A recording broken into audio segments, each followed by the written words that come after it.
Bankus, who came up big for us. He's a sophomore. Logan Smith, he's a junior. Those two came up big at the fullback spot, and that's a key position. Logan Smith's listed as 160 pounds, but he runs so much tougher than that. Absolutely. He runs strong. He was an ankle tackle away twice from breaking some long ones. So we really found two good fullbacks there. That, to me, was so impressive on Friday that everyone you used, and you had 10 ball carriers. Logan was the leading rusher, 48 yards. You really spread it around. But Mason Lawbaugh, Sean Sheptock, you mentioned Ryan Bankus, Logan Smith, they all finished their runs. They all ran hard. Yes. And that was another change with Sheptock. We had him as the wideout. We moved him into the slot. And so we had a lot of different types of runners and styles. We had some speed guys, we had some power guys, we had some shifty guys, so it really worked out well. But the offensive line was the key. They did a real good job up front. Who's playing well for you there? All five of them, but our leaders, Jake Lanning, he's the guy that sets the stage there. He calls the fronts, but right down the line, Jake and Jordan Young, Ethan Hughes, Nate Traw, Xander Unger, all five of those guys are starting to be comfortable at the positions. You needed a game like that. You play that first game. Yeah, you finished pretty strong against Lake Lehman, but they had the big lead. And boy, it worked out that second half, especially just as you had hoped when you were thinking of switching to the triple option. Amen. Our kids realize it now. Our coaching, our staff looked at the film. So what we envisioned in the off season, we saw a play out a Friday evening. But I just want to say one thing: the offensive line is getting comfortable with their assignments, and Benny Knorr is just doing a heck of a job. Well, up next, Carmen will evaluate his team's defensive effort in last Friday's win. You're listening to the Coach DeFrancesco Show on Sports Radio, HLM.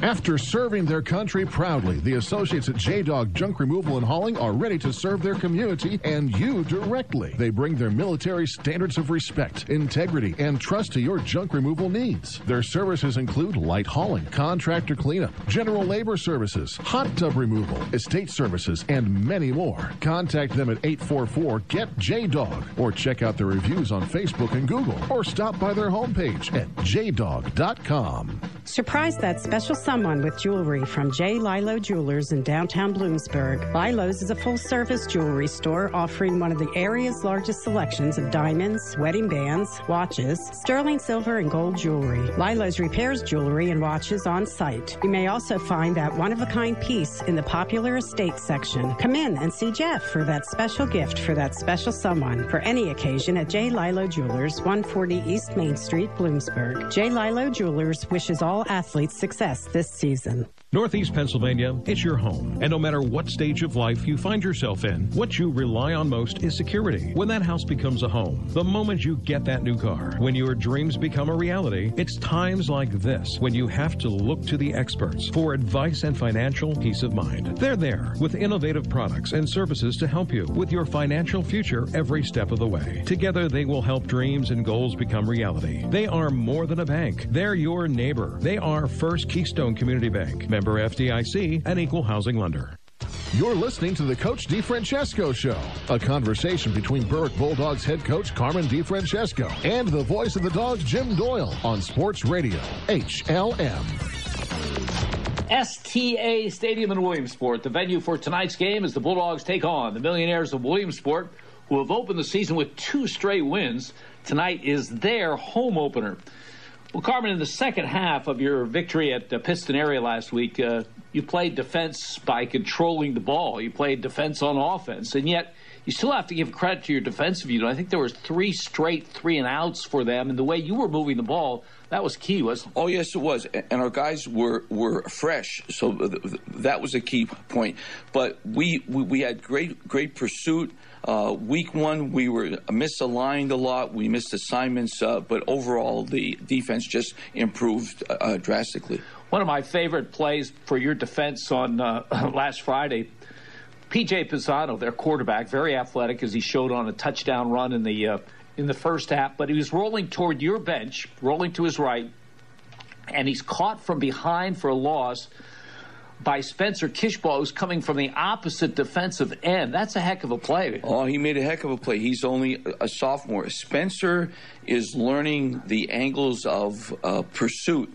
So when he gets that down, he's going to be something special. I was just talking to him during the week. Once he learns that pursuit angle, he's a tall, rangy kid, and for his size, he's got great quickness and speed. Who else played well for you on the defensive side of the ball? Taji Taylor did a real good job. I think we found a spot for him. He played defensive end for us. I think he's much better inside. He shuffles well. He's got range, vision. Taji played well. And as usual, up front, we were strong. You took the lead at the half on a field goal by Brendan Hinkle with 2 seconds to go. It was just 25 yards, but now in 2 years he's 3 for 3 in field goals. It must be reassuring to you as a coach knowing that when you get in the end zone or you get in the inside the 20, you may not get in the end zone, but you're still going to come away with points. We're going to go to him, absolutely. He's got confidence. Booney's doing a real good job as a holder. And if your kicker is confident and the coaching staff is confident in him, we're going to use him. We're going to use him a lot.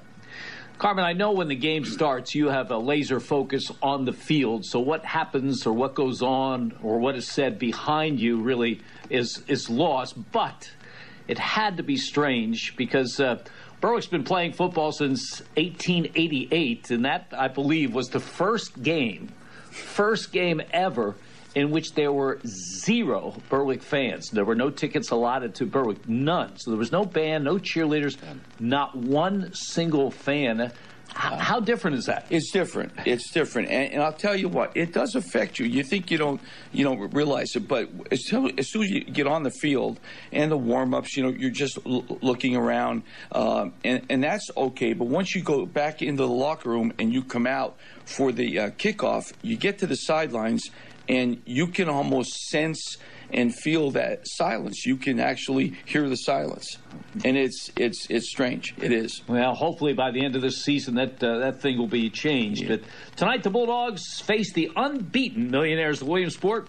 Later in the show, Carmen will tell us what to expect from the Millionaires. But up next, the Bulldogs Spotlight feature. You're listening to the Coach DeFrancesco Show on Sports Radio HLM.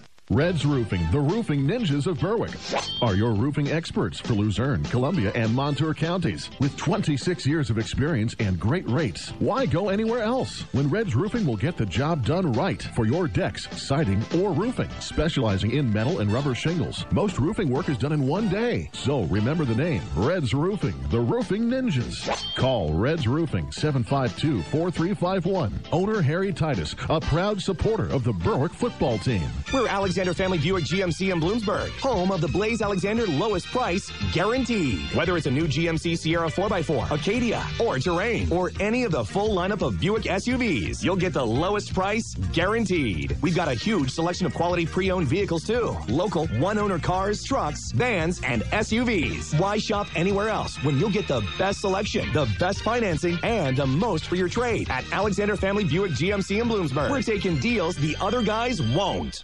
S.J. Kowalski Heating and Air Conditioning is proud to offer the Air Scrubber by Aris. It reduces exposure to common bacteria and viruses and their health effects. Air Scrubbers don't just treat the air, they also help to clean the surfaces of your home, such as countertops, bathrooms, kitchens, and doorknobs. The Air Scrubber is quick and easy, designed to fit into your existing HVAC system. Learn more by calling 1-888-KOWALSKI or on the web at sjkowalski.com. You're listening to the Coach DeFrancesco Show, a conversation between Berwick Bulldogs head coach Carmen DeFrancesco and the voice of the Dogs, Jim Doyle, on Sports Radio HLM. Well, tonight marks the 34th meeting between Berwick and Williamsport. In our next segment, Carmen will tell us why the Millionaires are off to a 2-0 start. But now it's time for our weekly feature, Bulldog Spotlight. Tonight, the spotlight on senior Sean Sheptock. At 6'2", 210 pounds, and one of the fastest runners in the Wyoming Valley Conference, Sean Sheptock is a a force to be reckoned with on both sides of the football. Last Friday at Pittston area, after injuries to Aiden Mason and Blake Bauer, he got the 5 carries, and he showed some real physicality on those runs, didn't he? He did, absolutely. We were, when we put this offense in, we had planned to use him in the slot. So we started the offseason with him in the slot. Then week 1 came around, and we put him out as a split end. And we found out, boy, he can be a threat there. So in week 1, we played him at split end. We brought him back in the slot in the second half. So he was successful running the ball. So we're going to use him in the slot and as a split end. But, yeah, he's having a great year. He's off to a great start. And he's a key guy in our triple option offense. Against Pittston area, he had catches of 30 and 45 yards. He's your best deep threat, maybe one of the best in the conference. Yes, he is. And we're surely going to flank him out. We're going to put him in the slot and throw to him. Yes. Defensively, where's the best place for him to be? Well, we're having him at free safety now, and I think that's the best place. He uses his range, his speed, and we're going to keep him there at the free safety spot. He is already committed to Cornell, which is a great achievement. An Ivy League school. Obviously, he's a good student. They have a good football program as well. Oh, yeah. We said to him, once he made that commitment, I said to him, now you can relax, enjoy your senior year, and just have some fun. And that pressure of the commitment to a school is over now, so he can really enjoy his senior year. Well, you have to be proud of the 2 commitments so far. Unfortunately, Blaine Cleaver hasn't been able to play yet this season, may not play, but to sign to West Point and Sean to Cornell, 2 great institutions, says a lot about those 2 guys. Yes, it does. Yes, it does. They're athletes, and they're scholars, and they're good kids. It's a credit to them and their families. In the Bulldog Spotlight feature tonight, senior Sean Sheptock. Tonight, Sean and his Bulldog teammates take on Williamsport. Up next, Carmen will evaluate the Millionaires' offense. You're listening to the Coach DeFrancesco Show on Sports Radio HLM. Neighbor Fence Company has fencing for where you want it, serving Columbia, Montour, and Luzerne counties. Neighbor Fence provides top-quality residential and commercial fencing, vinyl, chain link, wood, aluminum, and ornamental fencing, plus vinyl railing and specialty products. Neighbor Fence Company, 1140 State Route 239 in Wapwallopen. Call 570-752-4423 or visit them online at neighborfencecompany.com. Neighbor Fence Company is a proud sponsor of local youth athletic teams. Are you looking to meet an elder care need? Do you or a loved one need assistance with any of the instrumental or basic activities of daily living? Brookdale Senior Living has a solution. Brookdale Bloomsburg, located at 420 Schaefer Road, is a premium personal care home offering a family atmosphere along with round-the-clock nursing care. Call 570-387-6868 to learn more. Better yet, we invite you to drop in and meet the Brookdale family and learn how we can offer an optimum aging experience for you or a loved one. Mason's Monogramming has the largest selection of Bulldog items in Berwick. Family owned with more than 30 years experience and new Bulldog wear for every age, including masks, tees, polos, sweater shirts, jackets, and hats. They even have brand new indestructible silicone cups, koozies, car coasters, decals, and more. Shop at masonsmonogram.com for their new items and select in-person pickup or shipping right to you. Follow their Instagram at Mason's Monogram for their latest new items. Mason's Monogram service in Berwick. Let them personalize for you. You're listening to the Coach DeFrancesco Show, a conversation between Berwick Bulldogs head coach Carmen DeFrancesco and the voice of the Dogs, Jim Doyle, on Sports Radio HLM. For the 3rd straight week, the Bulldogs are on the road tonight, taking on Williamsport here at STA Stadium. Millionaires are 2-0, and their offense has averaged 39 points a game in those wins over Nanticoke and defending Class AAA state champion Wyoming area. Carmen, in Week 1, your team faced the spread offense of Lake Lehman. Last Friday, Pittston area more of a pro-style offense. What can we expect to see tonight from Williamsport? You're going to see kind of the same offense that we saw in Week 1. They're going to spread us out. They're going to run trips. They're going to run doubles, and they're going to run that zone dive. So they're going to spread us out, and they've got some great skill players. Dallas Grease was going to be their starting quarterback this year, as he was last year, but he suffered a broken collarbone in their lone preseason scrimmage. So in comes Frankie Marone, and all he's done so far is completed 70% of his passes for 337 yards and 4 touchdowns. He has been intercepted a couple of times in those 2 games. Describe him. Well, Frankie's a solid player. He makes good decisions. He sees the field real well. We'll have to put the pressure on him. We've got to get some pressure on him from the edge. I think if we get that edge pressure and make him throw the ball sooner, if he sits in that pocket and gets comfortable, he can really hurt you. Well, Lake Lehman had a terrific offense. Pittston area had some weapons, but I don't think either of those teams has the big play capability that Williamsport has. Last week, for instance, at Wyoming area, a game in which was very competitive. It looks 35-14 like an easy win. It was not, but they got a 73-yard run by their running back, Nasir Hennigan. Frankie Marone, who we just talked about, threw touchdown passes of 53 yards to Keith Freeman, 47 yards to Cam Sims. And that was just a short pitch over the middle, and he goes the distance. So this might be the most explosive offense you face all year. It is, and we're concerned about that. So we have to make sure that we tackle well. We have to be aligned properly. And if you have some missed assignments in that secondary, they could break a long one on you. And we can't afford to let that happen. Yeah, Hennigan looks terrific as a running back. Just a sophomore, good kid. They have experience on the offensive line, and they have a great tight end, maybe the best you'll face all season in Nasir Jones. Already this season, 10 catches, 155 yards, and 2 touchdowns. He hurt us last year, too, Jim. We're concerned about him. And again, last week in our game with Pittston, we let that tight end up the seam. So we're concerned about number 3. He's a factor, but he plays well defensively as well. They put him all over the place on defense. What I think is going to help us tonight is the fact that Williamsport has a lot of players going both ways. So hopefully we can run that offense of ours and wear them down a little bit. So it's a different kind of challenge than maybe the first 2 weeks, but a real challenge nevertheless. Oh, this is a real challenge because of their skilled players. Absolutely. Well, next up, Carmen will evaluate the Williamsport defense. You're listening to the Coach DeFrancesco Show on Sports Radio HLM. Yannick Real Estate is your full-service real estate agency. Buying, selling, residential, commercial, multifamily, land, and rental management. Call Yannick Real Estate.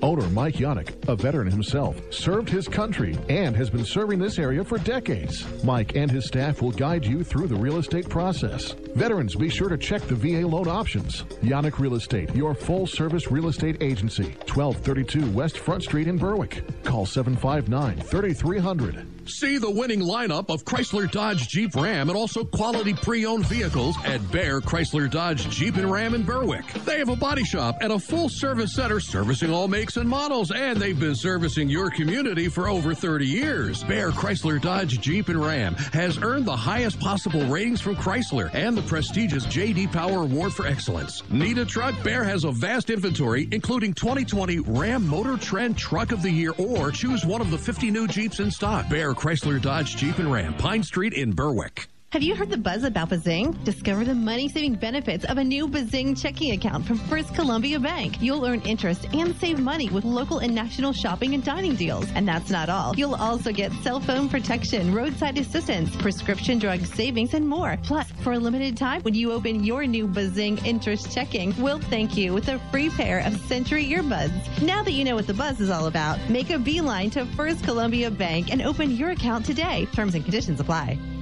You're listening to the Coach DeFrancesco Show, a conversation between Berwick Bulldogs head coach Carmen DeFrancesco and the voice of the Dogs, Jim Doyle, on Sports Radio HLM. A real challenge facing the Bulldogs tonight here in Williamsport as they take on a talented Millionaires team that is off to a 2-0 start this season.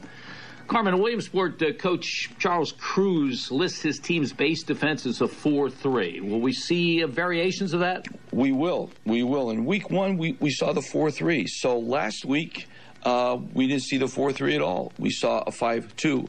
They run the 50 front, and then they'll go to a bare front look, which is they'll cover the center and the guards. So we're expecting the 4-3, the bare front, and the 52. So I know he listed his defense as a 4-3, but we're expecting to see a variation of all three of those fronts. I remember the late George Curry telling me that he thought the most important position on defense in high school football is the defensive end position. If that's the case, Williamsport is in good shape. They have maybe the best set of defensive ends you're going to face. We mentioned Nasir Jones as a tight end, but he was the Wyoming Valley Conference Defensive Player of the Year last year. He's 6'2", 225 pounds. And the other end, Avery Campbell, 6'2", 215, a junior.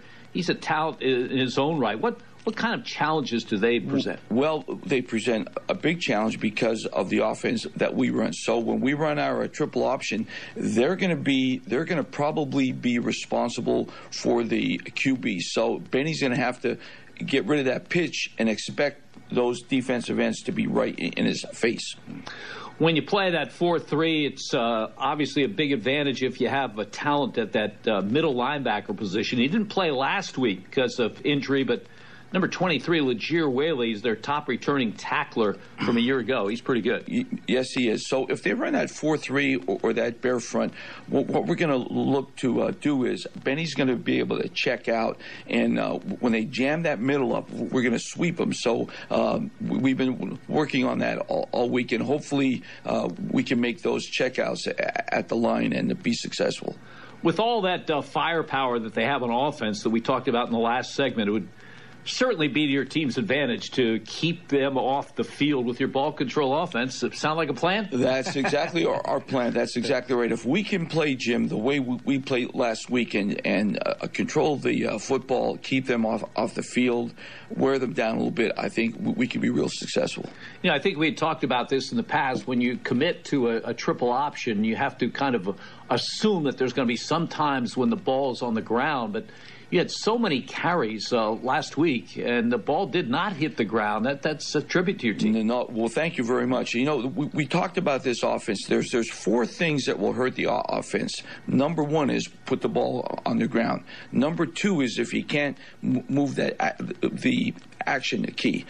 Number three is if you don't have good splits. Now, what happened to us in the first half, our splits were short. The second half, we widened those splits out.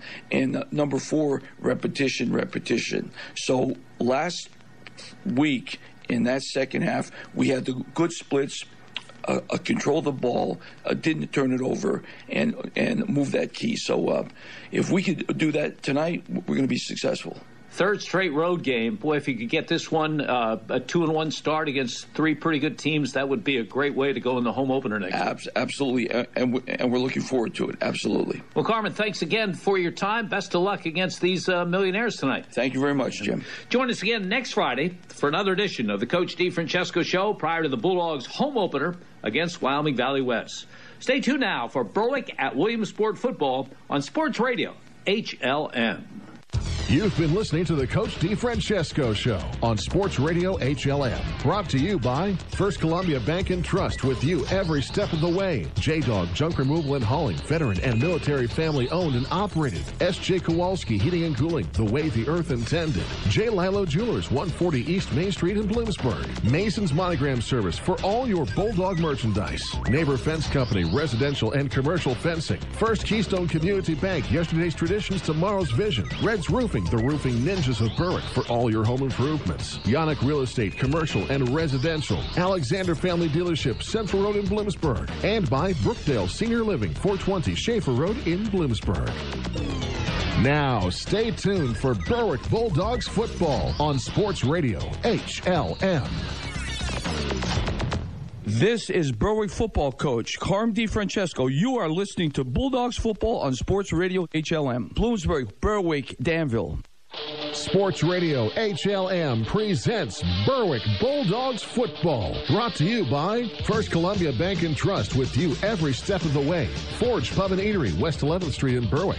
Bear Chrysler Dodge Jeep and Ram in Berwick. Berwick Dental Arts, quality care for your dental health. Berwick Notary Center, Orange Street in Berwick. Mason's Monogram Services for all your Bulldog merchandise. The Medicine Shop, East 9th Street in Berwick. Neighbor Fence Company, residential and commercial fencing. First Keystone Community Bank, yesterday's traditions, tomorrow's vision. Red's Roofing, the roofing ninjas of Berwick for all your home improvements. Yannick Real Estate, commercial and residential. The Mayo Funeral Homes of Berwick and Chickasha.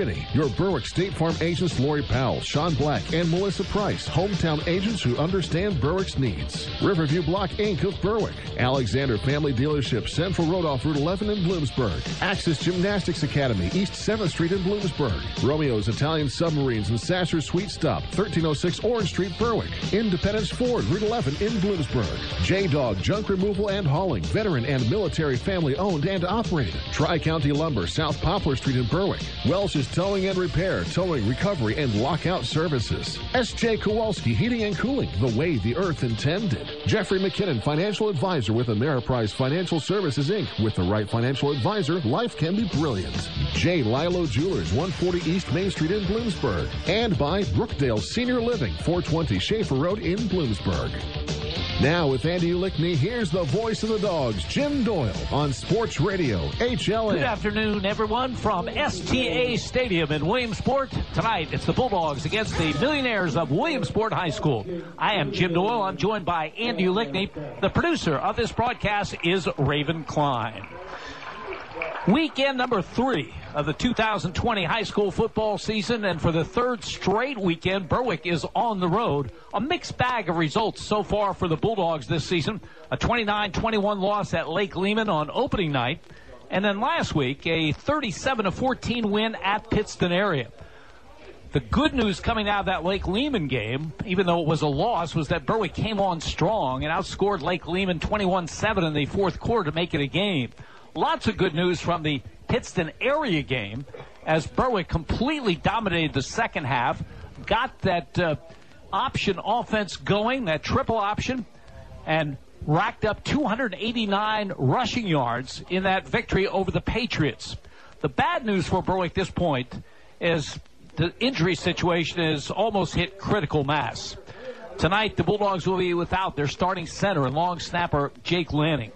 They'll be without their leading rusher from a year ago in Aiden Mason. They are still without Blaine Cleaver, arguably their best player on both sides of the football. Blake Mauer's in uniform, but he is struggling with an ankle injury. We don't know how much we'll see of him. These are key players for the Bulldogs. But last week, fill-ins did very, very well for the Bulldogs, particularly in the running game situation. Mason only had a handful of carries. That's Aiden Mason. But Mason Lawbaugh, Logan Smith, and Ryan Bankus all ran well, ran hard, and they will be in that rotation of running backs tonight. You won't get any sympathy from Williamsport if you mention injuries, because last year injuries derailed their season. They were off to a 3-1 start, looking for a great season, and then the injury bug really, really hit. They did not win another game all season, finished 3-8. They started poorly in that regard this season. Their preseason scrimmage, they lost their starting quarterback, Dallas Grease. But his sub, Frankie Marone, has done a great job and has some flashy numbers in victories over Nanticoke, 43-18, and Wyoming area by a score of 35-14. Andy Ulickney with us for Bulldogs football. Andy, sometimes it's become almost a football cliche with injuries. Next man up. But that's nice to say, but there's a reason why the next man is the next man. He's the next man in Dallas. He's not as quite as good. And, you know, when you think about what Berwick's plans were for this season, they were so excited about this triple option and really excited about it because they had a big, strong quarterback in Blaine Cleaver, and he was going to be handed off to a big, strong, fast fullback in Aiden Mason. Here you are in week 3, and you have neither of them. Yeah, 2 Division I kids, and it's tough. But, you know, Jim, it's next man up. And I've liked what I've seen of Benny Noor running this triple option. I certainly like what I've seen out of the different running backs at fullback, and Logan Smith, surprising power for a small fellow. Mason Lawbaugh in the second half of the game. Ryan Bankus has earned time in the rotation, and take the speed of the pitchmen. It is next man up and working that offense. Defense, makes it a little bit harder. I think the key injury in this one is at center in Lanning. Jake Lanning has done a great job. He typically has graded out among the best of the offensive linemen. He called all the defensive fronts. He is the long snapper. That's a big loss. There's two names tonight that we might not mention their names a lot, but they are crucial to this game. One is the sophomore Bruce Hartman. He'll be filling in at center. And the other is Xander Unger, who will, as usual, start at right tackle, but he'll be doing the long snapping. They've got some vital roles. Yes, they do. They do. Every snap matters. Every snap can be a fumble, so you hope not to hear their names at all for a job well done and just, done as assumed. And you take Bruce Hartman, you also put him at center. You're not going to use him defensively. And that was a person that they really liked in that position. So one injury can often affect a number of spots on the team, and that is the case here with Berwick. Andy, I need to apologize to any former player who played fullback that's listening right now. But Charles Cruz, the head coach of Williamsport, has done a great job here. He's in his sixth season, but he's always good for a quote. And I was going over a lineup with him on Monday and said, will you use a fullback? He said, no, fullbacks just get in the way of my athletes. He said, if you're a good fullback, you should be at guard. Well, I don't know about that, but he does have some athletes. He does have some athletes, and I think Umbridge is a former fullback, and coaches often emphasize the position they played. And, he was a lineman, so he does believe in that rather than the fullback game. Oh, he has athletes. He has tremendous athletes. In fact, the big problem for Berwick is going to be to stop the big play. They have Nasir Jones, who is as good a tight end as there is in the state. Along in the receiving crew, Keith Freeman and Cameron Sims each scored long touchdowns recently. And their running back, Nasir Hennigan, had a 73-yard run. So it's a big play type of offense. They have the talent to run it. They have a very competent quarterback in Frankie Moore, who's throwing at 70%. A little unconventional, but they certainly can do it offensively. You have to stop that big play with this talent. When we were documenting the injuries for Berwick, we forgot one key one, and that is the talented sophomore safety, Dre Wilk, who's a great returner and a good safety. He is out of action for the Bulldogs. Broken wrist. They're hoping he can come back. Yeah, and losing him again, it forces you now to play Sean Sheptock at the free safety. Now he's great at that position, but they like to keep the free safety free. And in this particular game, you're worried about some matchups, and you're worried about who's going to match up with Nasir Jones. He's 6'2". Sean Sheptock could have done that, but now that he's in the free safety role, you can't really do that same matchup as if he had been in a different position. Williamsport 2-0, Berwick 1-1. Andy will be by later with the keys to tonight's game. When we return, you'll hear from Charles Cruz, the head coach of the Millionaires of Williamsport. You're listening to Berwick Football on Sports Radio, HLN. Northeast Pennsylvania, it's your home. And no matter what stage of life you find yourself in, what you rely on most is security. When that house becomes a home, the moment you get that new car, when your dreams become a reality, it's times like this when you have to look to the experts for advice and financial peace of mind. They're there with innovative products and services to help you with your financial future every step of the way. Together, they will help dreams and goals become reality. They are more than a bank. They're your neighbor. They are First Keystone Community Bank. Member FDIC, an equal housing lender. Do you have the right financial advisor to help you reach your goals? Ameriprise Advisors can create a personalized, goal-based plan to help you prepare for whatever life brings, so you can feel more confident about your financial future. Call Jeffrey McKinnon, Certified Financial Planner with McKinnon Financial Group, a financial advisory practice of Ameriprise Financial Services, LLC. 570-520-4137. The office is located at 118B East 3rd Street in Berwick, Pennsylvania. Ameriprise Financial Services, LLC. Member of FINRA and SIPC. Yannick Real Estate is your full-service real estate agency. Buying, selling, residential, commercial, multifamily, land, and rental management. Call Yannick Real Estate.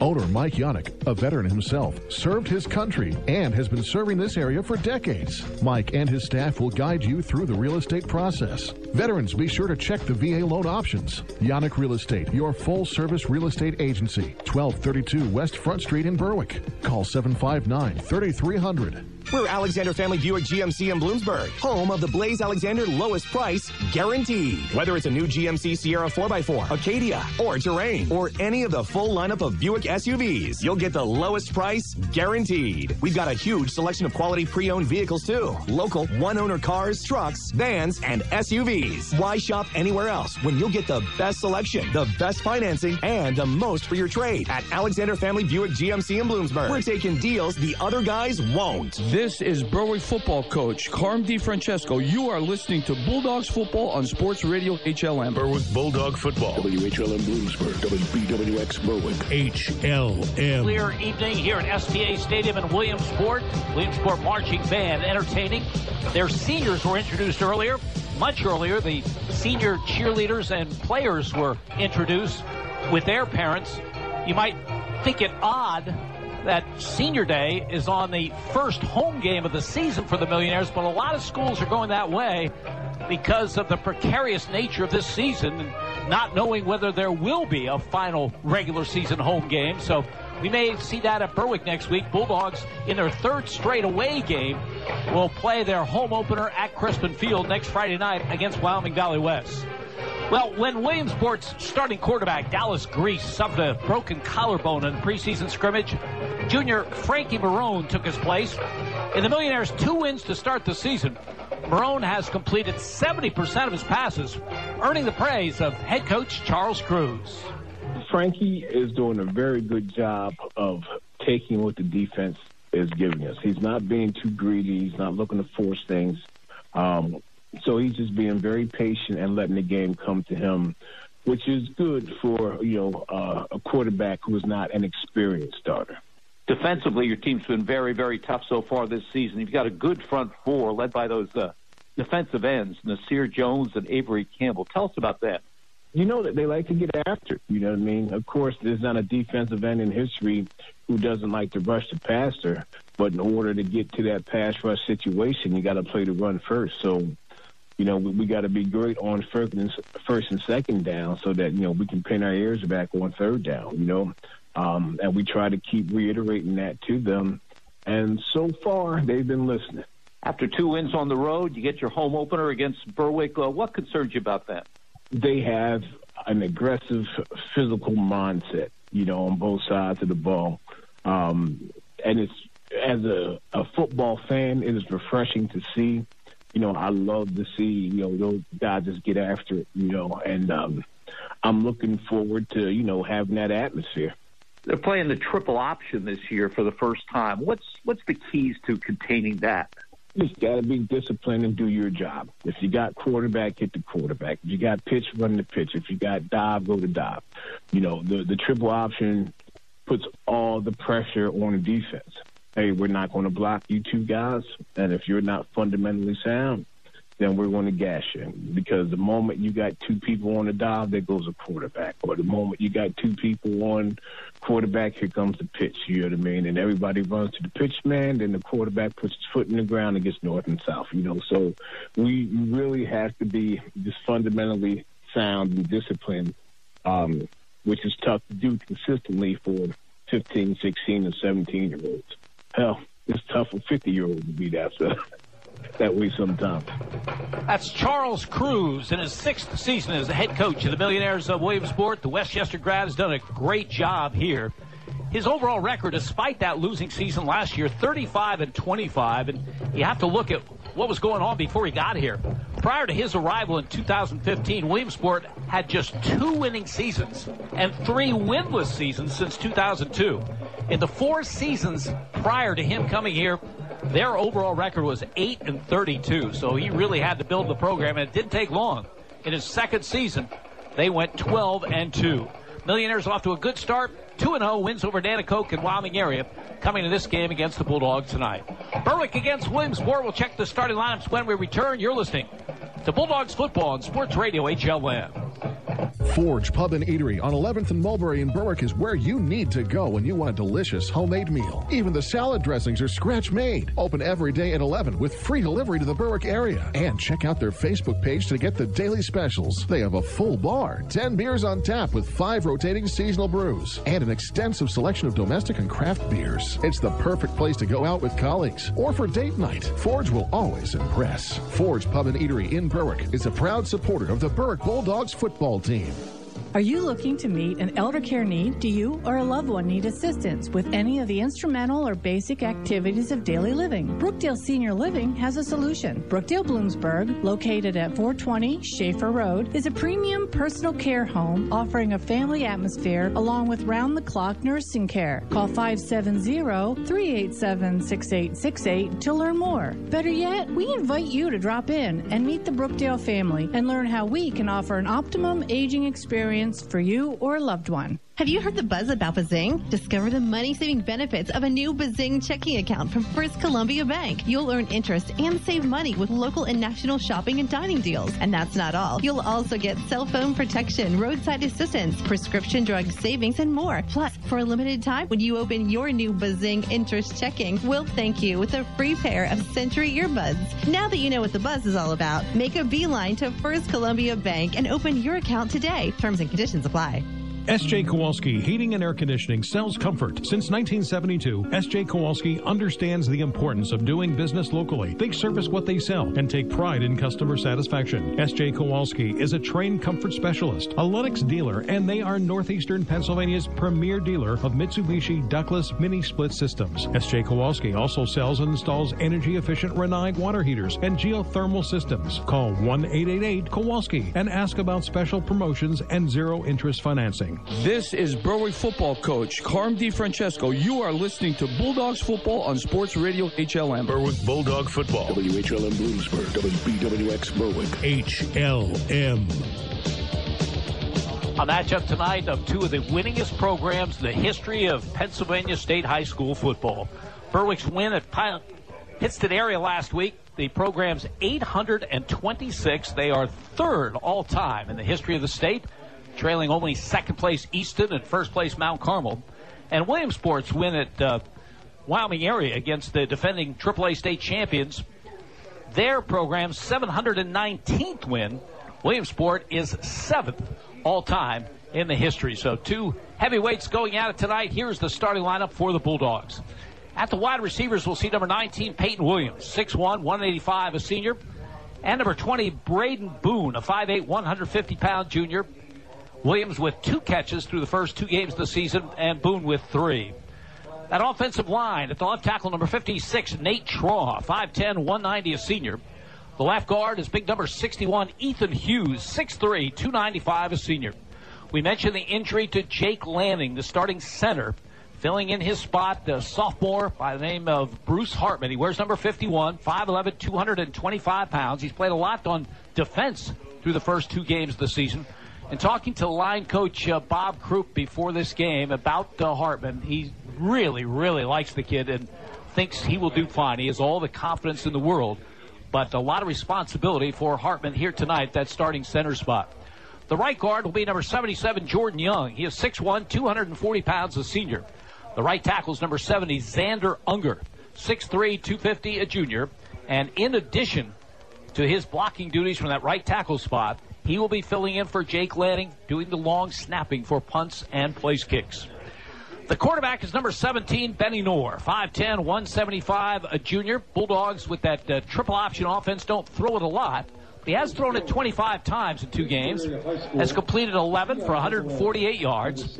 He's also rushed for 37 yards and 2 touchdowns, and he hasn't turned the ball over, which is very, very important. At the running back spot, Sean Sheptock, 6'2", 210 pounds, senior. Sean recently committed to Cornell, a great student, great athlete. He'll be carrying the ball. He has 7 carries for 43 yards and a touchdown. He's also caught 4 passes for 91 yards on the season. The fullback will be a rotation of 3 players, and all 3 ran hard and did well at Pittston area. Mason Lawbaugh, 6'1", 245-pound senior, scored his first rushing touchdown of his career. Altogether, 7 carries, 29 yards, and a touchdown. Logan Smith, 15 carries, 52 yards. And Ryan Bankus, a sophomore, saw his first action and looked good at Pittston area. 6 carries, 38 yards. Carmen DiFrancesco told us you'll see him, and it won't be at garbage time. When the game's out of reach one way or the other, he will be in the regular rotation, so we'll look for him. Blake Bauer, they were hoping he could go tonight, and he is in uniform, but he's still limping noticeably, and I'll be surprised if we see anything out of the very talented senior who's still battling an ankle issue. We may see Isaac Tripp. He's a speedster, a 5'8", 165-pound senior, who carried one time for a 25-yard touchdown last week at Pittston area. That's the starting lineup offensively for the Bulldogs under Carm DiFrancesco in his second season as head coach. Last year, the Bulldogs were 9-3. They're 1-1 coming into this one. That win last week was the 162nd of his career. Carmen in his 24th season as head coach overall. Previous stops at Cardinal Brennan, Shamokin, Danville, Mount Carmel, and Upper Dauphin. Starting lineup offensively for the Millionaires of Williamsport. We're going to see as good a tight end as we'll see this season in number 3, Nasir Jones. He's a 6'2", 225-pound senior. Caught 27 passes a year ago. Will probably go by that even in this truncated 2020 season. He already has 10 catches, 155 yards, and 2 touchdowns. The left tackle is number 58, Bo Smith. He is 6'2", 220 pounds, a senior. Hunter Entz is the starting left guard. He wears number 54, 5'6", 210, a senior. Dade Splain starts at center, 6'3", 255, a junior. Charles Cruz, the son of the head coach, will start at right guard. He missed last week with an injury, 6'2", 240-pound junior. The right tackle is number 59, Joel Falepa, 5'8", 255, a junior. They have some very talented wide receivers like Damon Green, 5'11", 150-pound junior. Number 12, Braden Bazanti, who missed last week with injury. Last year, the 5'9", 160-pound senior caught 19 passes, caught 3 for 37 yards in that opening win against Nanticoke. Keith Freeman is a very, very talented player. We may see him at running back as much as wide receiver. He wears number 25. He's 5'10", 175 pounds, a junior. Caught a 53-yard touchdown pass against Wyoming area. Has rushed 9 times for almost 10 yards a carry and 2 touchdowns in their first 2 games. Cameron Sims, another wideout, got the scoring going for the Millionaires in that first half against Wyoming area. He is 5'10", 175, a junior. He had a 47-yard touchdown pass against Wyoming area. Just a little pitch over the middle, but he made it go. The pass came from number 5, Frankie Marone, 5'10", 175 pounds, a junior. His numbers are unbelievable through 2 games. 70% completion ratio, 21 for 30, 337 yards, and 4 touchdowns. The only negative, really, is he has been picked off twice in those 2 games. Nasir Hennigan, number 26, will be the main ball carrier. He's a 5'10", 185-pound sophomore. 17 carries so far, averaging 9.6 yards a carry and 2 touchdowns. He had a 73-yard touchdown run against Wyoming area. Those are the starters for the Millionaires of Williamsport under Charles Cruz in his 6th season as head coach. They come in 2-0, averaging 39 points a game, wins over Nanticoke 43-18, and over Wyoming area 35-14. The Millionaires against the Bulldogs. Keys to tonight's game, Andy Lickney. Well, for Berwick defensively, I think the key is stop the big play. This is a team that hasn't been driving down the field and scoring, but they score, boom, with their stellar athletes, with their speed. So Berwick feels they can prevent the drives, but it's that big play potential that they have to watch. Jimmy, you highlighted a lot of the stars. They start with the tight end, Nasir Jones, 10 catches, under 55 yards. You have to do something with him, and he's a tough matchup because he's 6'2" and very physical, so Berwick has to decide what it is they want to do. Now, he'll make a lot of plays, but the big plays come out of guys like Nasir Hennigan, the running back, a 73-yard touchdown run on this season. Keith Freeman, the wide receiver, a 53-yard touchdown reception this season. Cameron Sims, a 47-yard touchdown. So it's that quick strike and that type of speed that's been able to build their leagues and, allow them to win. Berwick can't allow for that. What does Berwick do to stop? But one is cause a lot of disruption, and they're really hoping for a big game out of Mason Lawbaugh. And, boy, if you had to count on someone, he's going to give you the effort. He can dominate any of the linemen. It's not a big line. It only averages 236 pounds. So they'll move him around up front, and they'll just turn him loose and create chaos, hoping to get pressure on a passer or disturb the runs as they go. So a disruptive force in Mason Lawbaugh should be part of the game plan. Behind that, they have to play solid D, but the injuries do hurt them. Even though they're not all defensive injuries, you're hurting. Blake Maurer would have been in there, or would have been at least spelling time with people. He's not probably going to be able to go, even though he's in uniform.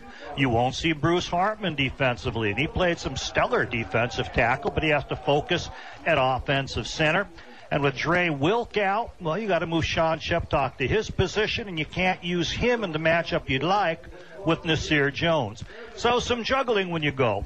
I think Berwick's defensive strategy is 3 and out. String 3 players, force that punt.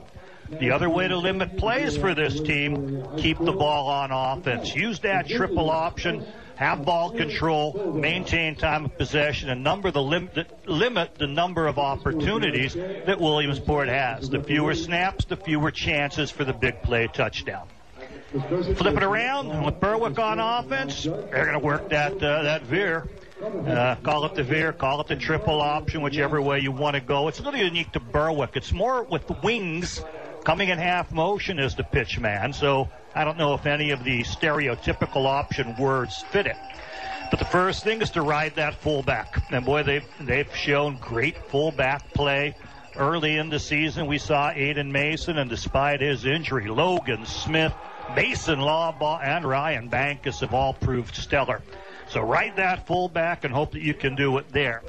However, I think it's going to be more the outside game because I think the feature players are going to be pushed on down a little bit to take that dive away. So the quarterback and Brian Knorr reading it and is running on the inside or perfect pitches on the outside. He's played flawless, no fumble football in these first 2 games, and they're going to have to keep that up. The Millionaires against the Bulldogs. We'll be back with the kickoff. You're listening to Berwick Football and Sports Radio, HLM. Mason's Monogramming has the largest selection of Bulldog items in Berwick. Family owned with more than 30 years experience and new Bulldog wear for every age, including masks, tees, polos, sweater shirts, jackets, and hats. They even have brand new indestructible silicone cups, koozies, car coasters, decals, and more. Shop at masonsmonogram.com for their new items and select in-person pickup or shipping right to you. Follow their Instagram at Mason's Monogram for their latest new items. Mason's Monogram service in Berwick. Let them personalize for you. Berwick Notary Center, 1544 Orange Street, State Route 93, has been serving the Berwick community for over 50 years with the highest quality service as well as the lowest prices available. They offer services for driver's licenses, instant camera cards, registration renewals, boat, ATV, and snowmobile transfers. And they are messenger and agent approved. Open Monday through Friday, 9 till 5, and Saturday, 9 till 1. Check out their Facebook page or email them directly at berwicknotary@yahoo.com. Berwick Notary proudly supports the Berwick Bulldogs. Go Dogs! Quality care for your dental health at Berwick Dental Arts, 105 West 9th Street in Berwick. State-of-the-art equipment comes together with a tradition of 45 years of personalized care. From the youngest to the oldest patient, let Berwick Dental Arts doctors and staff take care of every aspect of your dental needs. They'll process all types of insurances. Make your appointment today. Call Berwick Dental Arts friendly staff at 752-4542. Berwick Dental Arts, making smiles beautiful. You haven't had the best until you've been to Romeo's Italian Submarines. Romeo's Italian Submarines. You've got to try them. Romeo's menu includes their popular wings, wraps, ice cream, and so much more. Romeo's Italian Submarines. Open till 9 Sunday through Thursday, until 10 Friday and Saturday. Visit Romeo's Italian Submarines at 1306 Orange Street in Berwick, or visit their Facebook page to check out their delicious menu and their specials. They also offer delivery to the local Berwick area. Romeo's is a proud supporter of the Berwick Bulldogs football team. Go Dogs! This is Berwick football coach Carm DiFrancesco. You are listening to Bulldogs football on Sports Radio HLM. Berwick Bulldog football. WHLM Bloomsburg. WBWX Berwick. HLM. The junior will kick it off. Bulldogs in their white jerseys, white pants, white helmets, blue trim. Williamsport, red jerseys, black helmets, white pants, white numerals, and trim. And the 34th meeting between these two schools gets underway. The kick skitters along the turf, takes a high hop at the 19-yard line, picked up there by Keith Freeman. Freeman tries to cut to the outside over the 30 to the 35 to the 37-yard line. I believe the intent of the kick was so Freeman would not get the football, but he did. It just kept on bouncing. He came up and played it. Eventually, Devin Smith fronted him, but Freeman dropped his shoulder and moved him back a little bit. Nice field position for Williamsport to start their opening drive. Berwick defensively across the front. Mason Lawbaugh, Brian Knorr, Ethan Hughes, and Spencer Kishball. Linebackers Tajee Taylor and Peyton Williams. Strong safety Benny Knorr. Free safety will be Sean Sheptock. The corners Braden Boone, Devin Smith. The weak safety Ryan Mendez Tejada. 1st and 10, Williamsport at their own 38-yard line as they move from our left to a right to give on the draw play. Freeman. And Keith Freeman gets his 10th carry of the season, his first tonight. Picks up just a couple. Berwick defends it pretty well. Yeah, maybe 3 on that. They faked to number 26, Nasir Hennigan, off to the left, and then a delay, about a draw play that came to number 25, Keith Freeman. Now Freeman is on a wing to the right. Hennigan, the lone running back. 2nd down and 7. Marone under center. Toss, sweep right side to Hennigan. Good penetration. A loss in the play back to the 39-yard line. Great work by Spencer Kishbaugh, the sophomore. We saw him run down a quarterback for Pittston area from the blind side. The great play last week. Makes a good play there. A loss of 2, 3rd and 9. Sweeping to the right, and he's on the opposite backside defensive end and chased it down to drop it for a 2-yard loss. That's an amazing play. Now out of the pistol, Hennigan is the running back behind Marone. 3rd down and 9, Millionaires. Trips to the left, looking that way is the quarterback Marone. The pass goes off the fingertips of Nasir Jones right at the sticks. Incomplete. 4th down coming. Yeah, and credit Sean Sheptock as well. If he caught that, he was running through the man and would separate him from the football. Don't know if he would have been able to hold on without the hit, but certainly with the hit, he's not holding that on. So Berwick with good coverage. 3 and out is what they want. Limit the number of snaps this team has to prevent the number of big plays they have potentially. Isaac Tripp, Braden Boone. Deep anticipating the punt from Elliott Wanup, who does all the kicking for the Millionaires. They send a man in motion to the right side. The snap goes to Wanup. He bobbles it, then gets the kick away, and a flag down against Berwick. I'm a little surprised by the flag because of the bobble. Jim, I can't disagree. Mason Lawbaugh certainly did crush him, but he was in on top. I guess he didn't get a piece of the ball. Our referee held the flag for a while, and then said, well, he didn't touch it, even though he bobbled the ball. He's not a legitimate man to be hit. I can't blame Lawbaugh for bumping into him, though. Yeah, without the bobble, that doesn't happen. No. But it will be a 1st down for the Millionaires. The officiating crew, James Elliott is the referee. The umpire, Chris Basic. Robert Lynn is the linesman. The line judge, Nicholas Coben. Brian Schwartz, back judge. The side judge is Robert Hufford. James Elliott, the referee, hesitated, Jim. Would you have thrown the flag? I would not have. Yeah, again, I don't know the rule well enough. There was no contact with the football. There was a bobble, which you think, well, now is he a legitimate runner? Can I hit him? But he did get the punt away. It will be a 15-yard walk-off against Berwick, and it gives the Millionaires a 1st and 10 at the Bulldogs' 46-yard line. 3 receivers to the left side. Hennigan, the lone running back, and Marone operates under center. He rolls to his right, looking downfield, fires a pass. It's tipped and then caught by Freeman inside the 20-yard line. Oh, Devin Smith had good coverage, got his hands on the ball, tipped it, but went right in the hands of Freeman. Nice design to the play. 3 receivers on the left side, but he bootlegs to the right. He has a man underneath that Berwick's covering, but a man behind him. And when they come up to cover the short man, the wide man opens. Even though it's tipped, it goes for yardage. 26 yards on the reception by Freeman. Here's Sam's Glover getting the call. Demir Sam's Glover tries the left side and picks up about 3 to the Berwick 17-yard line. Flag down after the play. I didn't see the infraction, so it'll matter. Inside the red zone at this point. If it's against Williamsport, it'll move them out of the red zone. Good stuff up on the run there. Personal foul against Berwick. That should be half the distance unless it's matching. And it's not. Can't tell you who it's on. Something shaded from our perspective. The 2 big penalties setting Williamsport up for a score. Only the one successful play, that 26-yard pass that was tipped by Berwick, landing in the hands of Keith Freeman. And Berwick has not had a lot of good fortune on this possession by Williamsport. They're marking the ball at the 11-yard line, which I'm not sure why. It is a first down. Half the distance, but from what spot? They gained about 2 yards. The line of scrimmage was the 17 after the game. After the game. Yeah.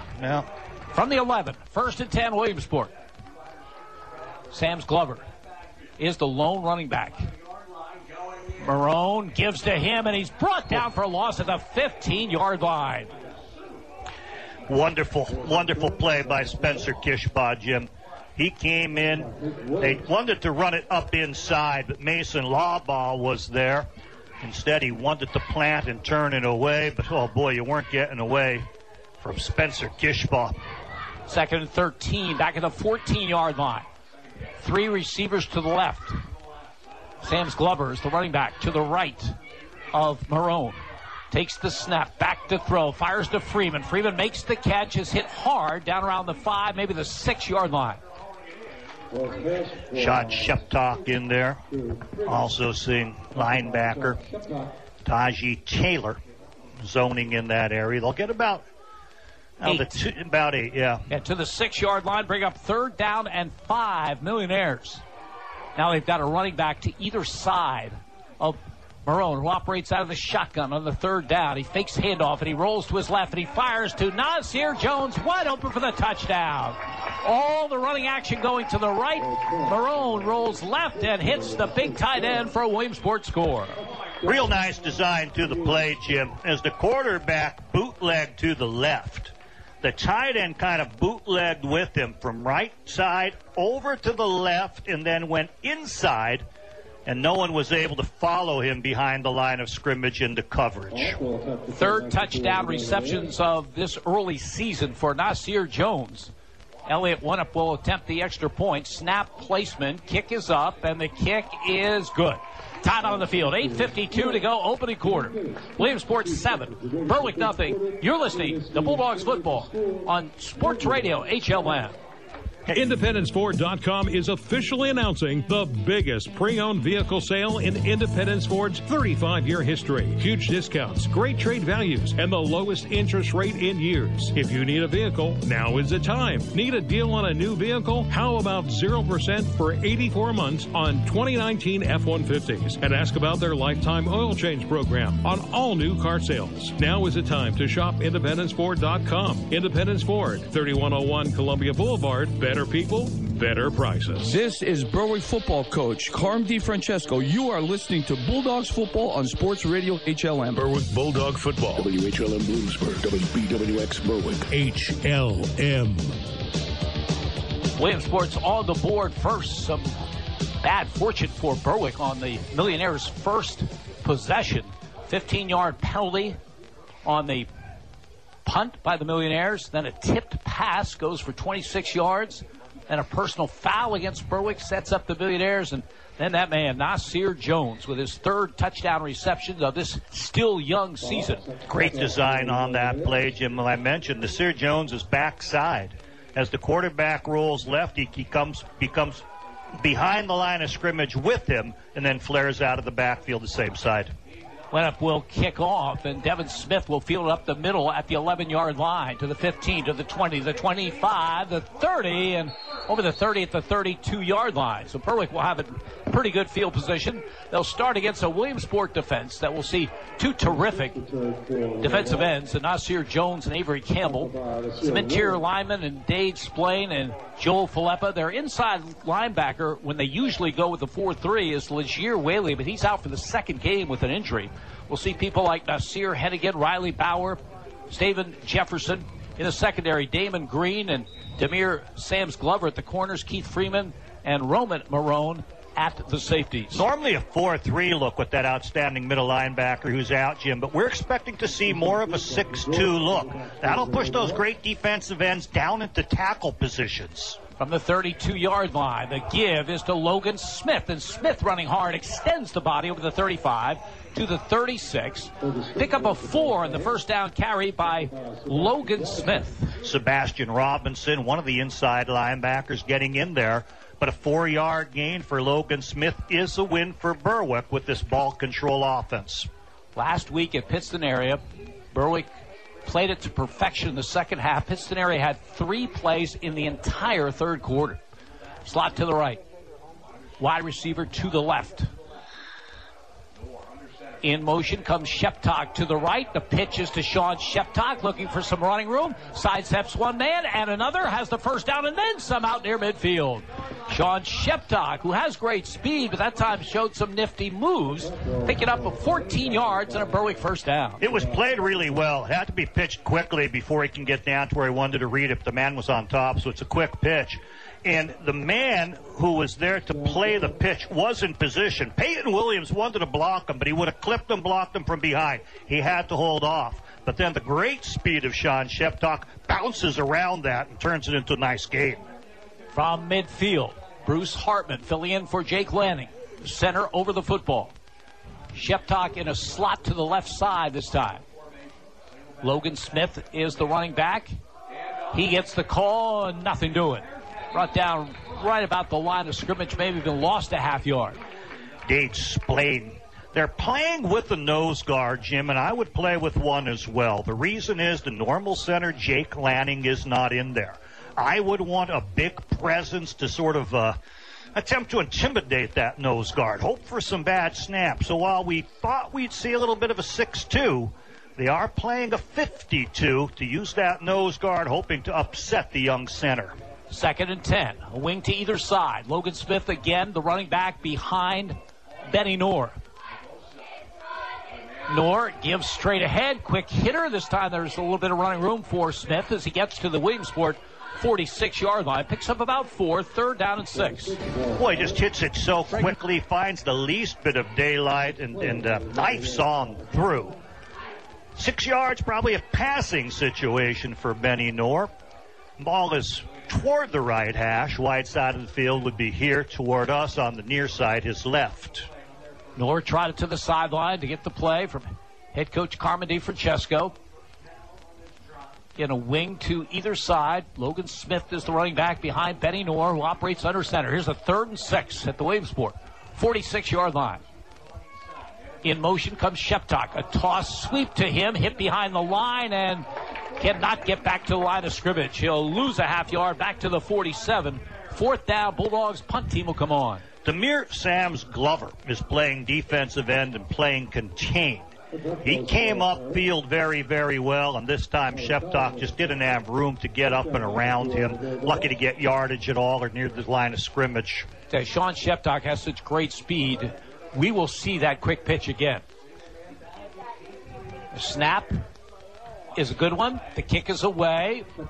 It bounces inside the 10. It bounces inside the 5. Berwick tries to make the save and cannot. Almost down to net the 1. I don't know if the man deked them out, but Berwick seemed to be down there enough. Probably should have tried to outrun the ball, get out of that end zone, and then look and locate. But they didn't locate it well enough as it was off to the right, hence the touchback and better field position for Williamsport. Should point out that last a long snap by Xander Unger, who was filling in for Jake Lanning. And first snap was a good one. Yeah. Williamsport leading 7-0, 5:25 to go, opening quarter. Millionaires take over at their own 20-yard line. Few things you worry more about than snapping at punts, snapping on PATs and extra points. It's just a dangerous thing. Cam Sims is wide to the right side, and the call goes to Freeman, and he's going nowhere. Tajee Taylor filled at linebacker, but he was turned inside initially by Spencer Gishbaugh, who came upfield, turned the sweep in, and then Tajee Taylor cleaned him up for a loss of 1 yard. Back at the 18, we'll call it 2nd down and 12 for the Millionaires. With Spencer Gishbaugh's got to be some high school defensive end. Something in this quarter of this game already. 2 impact plays. Running back to either side of Marone. Now one comes in motion. That's Freeman to the right. And a long pass downfield for Sims. Incomplete. Boy, that's nice coverage by Devin Smith.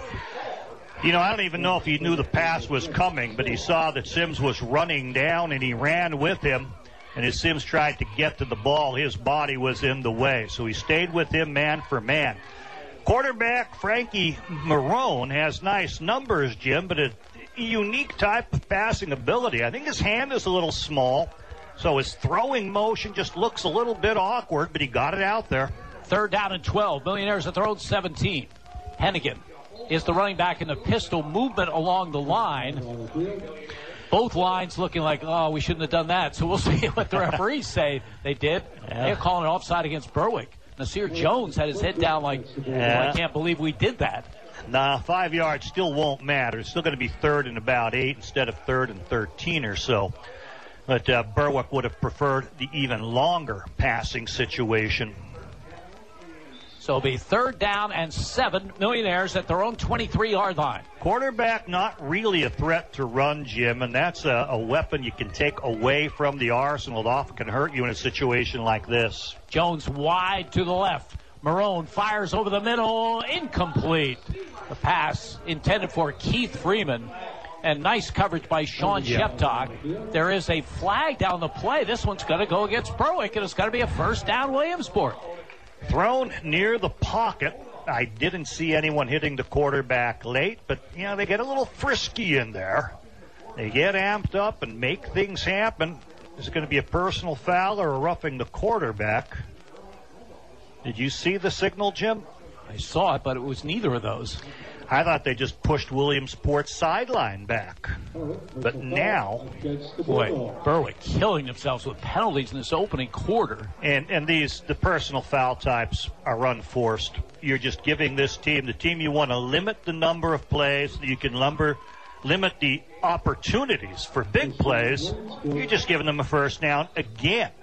Kind of like you did before. They took it on into pay dirt. Got 7 points out of it after the 15-yard penalty of roughing the punter. Williamsport had a 3rd and 12, and then a 5-yard penalty followed by a 15-yard penalty, and they're in business at their own 38-yard lines. The call goes to Hennigan off the left side, breaks through into the secondary, and gets to the 43-yard line. Good 1st down carry by Nasir Hennigan.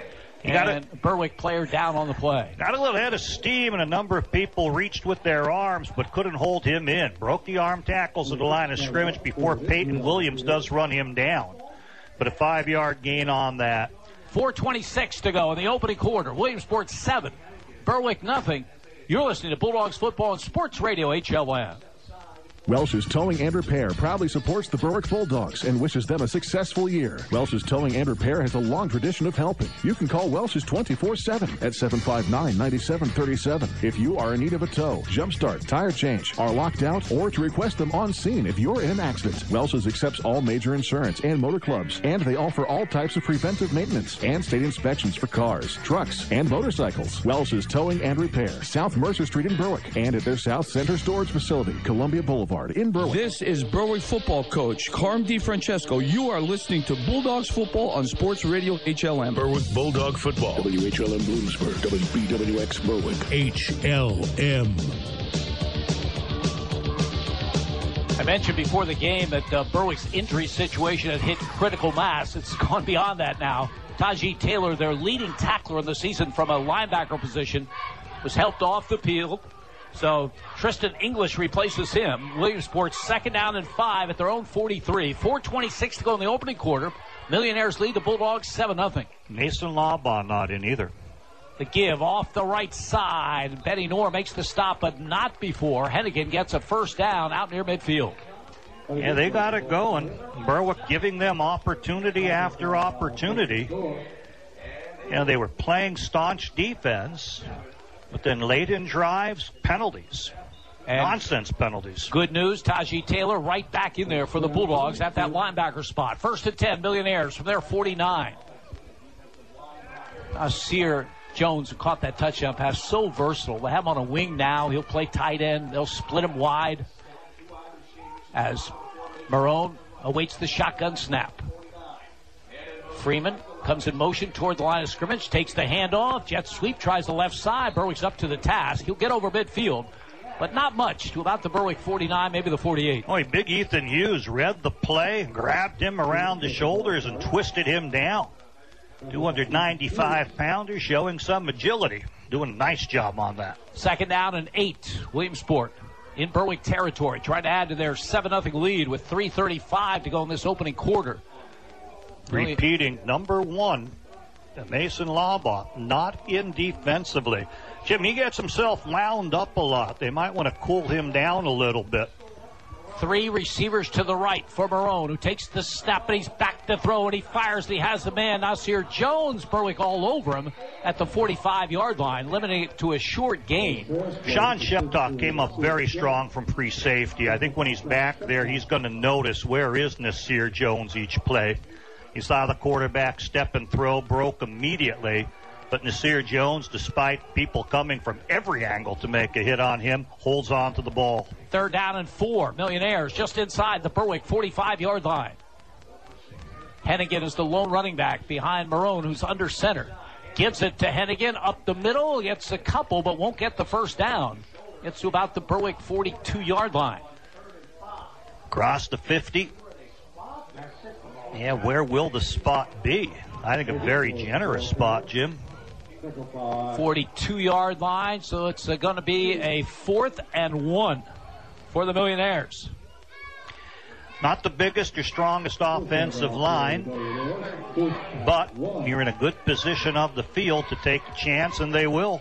Hennigan is the lone running back. Deep in the backfield, behind the quarterback, Frankie Marone, who's under center. 4th and 1, Millionaires. Fake to Hennigan. He wants to throw, does the quarterback. A great catch by Jones inside the 20 to the 16-yard line. Nasir Jones went up with one hand to bring it down. There's a man behind him in the pattern like they're running double outs, only about 5 yards away. I thought the ball was going to him. But Nasir Jones, inside of that, reaches up, corrals it, and then runs after the catch despite fine coverage. 26 yards on a 4th and 1. Williamsport at the 16-yard line. The give off the left side is to Hennigan, breaks the tackle, and another gets inside the 10-yard line. Berwick right now being outplayed defensively. They're allowing themselves to be blocked, not able to fight through them as they were earlier in this game. Nice series of play calls. Williamsport understanding their assignments are making things happen. They're on 1st down, an 8-yard run. Just a simple sweeping isolation action. 2nd down for the Berwick 9-yard line. 3 receivers to the left. Marone under center. Berwick showing blitz. Hennigan gets the call, nothing doing. Right at the line of scrimmage, may have lost a half yard. More physical that time. Defensive end pushed it on in. Then linebackers crashing on down hard. Benny Knorr among the people, squelching that out for no gain, if not a loss. So it'll be third down and a short 4 for the Millionaires at the Berwick 10-yard line. There's clock winding down here in the first, 45 seconds to go. Wide side of the field is to the right. Marone out of the gun. Hennigan to his right. Marone rolls right. Looking, fires it in the end zone. The ball's tipped incomplete, intended for Freeman. Got a hand on it, but couldn't pull it down. And now the field goal unit will come on. Elliot Wanoff hasn't attempted a field goal this year as far as we know, but he's been very, very consistent in his extra points. Made his one today, was 10 of 11 before that. This is a chip shot. A little bit of an angle from the left hash, actually totally from the left hash, and in rather close. So Wanoff will attempt the field goal out of the hold of Braden Mazzanti. The hold will be at the 17, so this is a 27-yard field goal attempt. Long count. Snap there. Placement there. Left-footed kicker's kick is up, and the kick is good. Time out on the field. 30.1 seconds remaining in this opening quarter. Williamsport 10, Berwick nothing. You're listening to Bulldogs football on Sports Radio HLN. Riverview Block of Berwick, with over 75 years of service, can handle all your block and concrete needs. They carry all sizes of concrete block, including decorative E.P. Henry landscaping block. Their concrete is PennDOT approved and delivered with front discharge trucks. Riverview Block also carries masonry supplies, tools, cement, sand, and stone. For prompt delivery, call Riverview Block, 570-752-7191. Riverview Block is proud to support the Berwick Bulldogs. This is Berwick football coach Carm DiFrancesco. You are listening to Bulldogs football on Sports Radio HLM. Berwick Bulldog football. WHLM Bloomsburg. WBWX Berwick. HLM. 11-play drive capped on a 27-yard field goal by senior Elliot Wanoff has extended Williamsport's lead over Berwick to 10-0. 30 seconds remaining in this opening quarter. And again, on both Williamsport scores, Bulldogs hurting themselves with penalties. They had Williamsport in a hole, and then back-to-back penalties of 5 and 15 yards kept that thing going. And then the Millionaires, to their credit, got some huge plays, none bigger than the 4th and 1. The 26-yard completion to Nasir Jones in Berwick territory. One up, left foots it to Devin Smith, who backs up to his 7-yard line, to the 10, to the 15. Nice move to the 20, cuts it outside to the 25, to the 30, and out to the 34. Nice return by Devin Smith. Real nice. Made the first 3 people miss basically by changing direction. Came up the left hash and then broke to the left sideline, a little inside-out swivel hip action. And finally, the 4th man who had an opportunity, able to trip him up there. So Berwick gets it for the second time in this opening quarter, and it's not gone Berwick's way. They expected to dominate time of possession. Instead, it's been pretty much the Millionaires in this opening quarter, and they have the 10-0 advantage. Dominated because drives were allowed to be extended because of penalties. Berwick from their 33. The sophomore, Bruce Hartman, over the football. He's substituting for the injured Jake Lanning at that center position, and Ryan Bankus is the lone running back now. And a flag down on the play. Not sure which one threw it, Jim, but I thought Berwick cuddled on the sideline for a long time. We have the clocks in the end zones that we could see. Is it delay of game? Nope. And that's good. Offside against the Millionaires. Brings it out to the 38. It'll be first down and 5. Ryan Bankus is a 5'7", 150-pound sophomore. That doesn't sound very imposing, but he runs hard and was very impressive at Pittston area last Friday. And that snap did get off, and they were handing it to him on the fullback dive off the right side. Chances are you change plays right now after showing that look, but he will be used. Second down coming. Rather, first down and 5. Berwick at their own 38. 22 seconds remaining in this opening quarter. Wing to either side. Nor under center. Man in motion, back to throw. Noor, big pass rush, avoids it, turns the corner. He's going to keep the football, and he's brought down at the 40. Flags fly. Did they fly, Jim? I saw, deep downfield might have been someone being held up that he couldn't throw it. I thought it was a helmet tackle where you'd call a face masking. They had the 5 yards on the penalty. He escaped a tremendous blitz coming in by Riley Bauer. He was able to step behind that and then turn it upfield. And then he was brought down, I thought, by the helmet. They're called a face mask. Yeah, that's what you would call. Grab the ear of the helmet or whichever. It's a tackle by that area. And they're only marking 5 yards.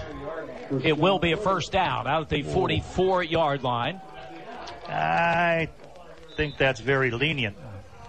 1st and 10 Bulldogs at their 44. If they hurry, time for one more play in this quarter. They may let it run out. And they do. 1 quarter in the books here at STA Stadium in Williamsport. Williamsport 10, Berwick nothing. You're listening to Bulldogs football on Sports Radio HLM. If you have a child that's interested in gymnastics, or if you've been practicing the sport for years, then Access Gymnastics Academy is where you want to be. Their dedicated coaches will teach you everything you need to know to perform your best, from the basics of flexibility, form, and style to advanced techniques that will improve your rhythm and style during a routine. Call Heidi Rebuck at Access Gymnastics Academy at 570-441-5969. That's 570-441-5969. Now enrolling for beginner to advanced classes at 917 East 7th Street in Bloomsburg. This is Berwick football coach Carm DiFrancesco. You are listening to Bulldogs football on Sports Radio HLM. Berwick Bulldog football. WHLM Bloomsburg. WBWX Berwick. HLM. Jim Doyle and Andy Lickney from STA Stadium in Williamsport. 1 quarter in the books in the 34th meeting between Williamsport and Berwick. Bulldogs trailing the Millionaires by a score of 10-0. Berwick hurting themselves with penalties on both of Williamsport's scoring drives. When we start the second quarter, Bulldogs in possession at the 44-yard line with a first down. And a good time to regroup. You have the stoppage. You talk to all the offensive players. You say, look, this is not an insurmountable lead. It can be worse than this. It's only 10-0. Let's just compose ourselves. Let's get our offense going. Let's reestablish the veer. We have the personnel to do it. We should be able to beat this defense. Let's go down, march down in a timely manner and get a score. Blake Bauer is in that Berwick lineup. Didn't expect to see him. He's on a wing to the right. Bankus is the lone running back. Bulldogs move from our left to our right. 1st and 10 at their own 44-yard line. Noor under center. Bauer goes in motion. And a keeper by Noor, and he gets out to midfield. Put it in the belly of Ryan Bankus, pulled it away, and a nice first down carry by Benny Noor. Yeah, it looks like option, but it's a design quarterback keeper. You ride the fullback and then follow him directly in the hole. And a nice 6-yard gain. I like the call. 2nd down and 4. Blake Bauer expected to be one of the marquee players in this offense this season, bothered by that ankle injury. I think the deception of him going in motion, the clean uniform, them seeing that number 5 drew attention and allowed for that run to go inside even more. Slot to the left side, wing to either side. 2nd down and 4. Berwick from midfield. Bauer again in motion, then reverses himself. Starts in motion again. And Berwick beats the count. All the motion, it's nice and tricky, and there's no problem. Bauer had nothing to do with that. But his right tackle just one step ahead of the count. Instead of 2nd and 4, a wonderful offensive situation. You're going to move it back to a 2nd and 9. Penalties are killers. Now and then you do flinch and things happen. Some of the earlier ones, though, I think were rather inexcusable. 2nd down and 9. Berwick from their own 45-yard line. Bankus, the lone running back. Wing to either side, slot to the left. Noor. Audible. Perhaps, as he calls the signals and gives straight ahead to Bankus, and he's wrapped up by Avery Campbell, that defensive end. Gets ahead for a couple. So it'll be 3rd down coming in the kind of 3rd down situations that Berwick tries desperately to avoid with this triple option offense. Yeah, you don't want to be pushed into the obvious passing down, and that's pretty much where Berwick is. Ball a little bit to the right of the center of the field, a little more room to the left side, but Berwick doesn't really need that in its passing game. Takes away much effectiveness that you would like to have in play action passing when you have a long down and distance. 3rd down and 7. Peyton Williams, wide receiver to the right. Knorr sends a man in motion. That's Sheptock. Back to throw. Fires to Sheptock out of the backfield. Has it. And is caught short of the first down, but not by much.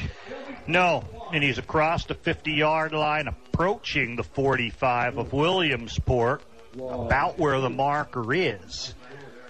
If they're putting the chain down where the spot is, then it'll be a yard, sort of a short yard. 9:32, 10-0. Which way do you go? I think at this point you got to make something happen positive. And now we see a Mason Lawbaugh coming in. He'll be that running back, and I'd like to give him an opportunity to move the sticks. 4th and 1. Williamsport converted on their 4th and 1. See if Berwick can do it as we have a timeout called by the Bulldogs. 9:10 to go. First half. 10-0 Williamsport. You're listening to Berwick Football on Sports Radio HLN. After serving their country proudly, the associates at J-Dog Junk Removal and Hauling are ready to serve their community and you directly. They bring their military standards of respect, integrity, and trust to your junk removal needs. Their services include light hauling, contractor cleanup, general labor services, hot tub removal, estate services, and many more. Contact them at 844-GET-JDOG or check out their reviews on Facebook and Google or stop by their homepage at jdog.com. This is Berwick football coach Carm DiFrancesco. You are listening to Bulldogs football on Sports Radio HLM. Berwick Bulldog football. WHLM Bloomsburg. WBWX Berwick. HLM.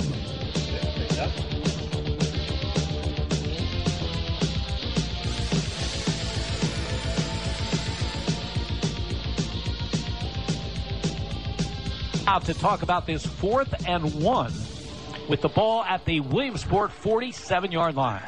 Before it looked like a short yard. Now it looks like about a foot and a few inches, Jim. It looks a little tighter now. Yeah, I think you want to get the play right. Most likely a running play, even though Williamsport threw on their 4th down from this area. Mason Lawbaugh is the lone running back. Benny Knorr under center. 4th down and a yard. As the give is to Mason Lawbaugh. Has the first down and then some. 35-30, 25-20. He's going to go all the way. Mason Lawbaugh, 47 yards for the score. Untouched. Fullback dive. He went to go off the left, right over the outside hip of his guard on that side. And he sidestepped in the hole, went a little bit sideways, got through, and there was no one there to stop him. So Ethan Hughes and Nate Trough make the hole for him. He then outruns the linebackers in the secondary, and he gets Berwick's touchdown in exciting fashion. And by the way, showed some speed. Oh, yes, he did. Brendan Hinkle will attempt the extra point. He has missed just once this early season. Now the snapping will be by Xander Unger. Good snap. Placement. Kick is up, and the kick is good.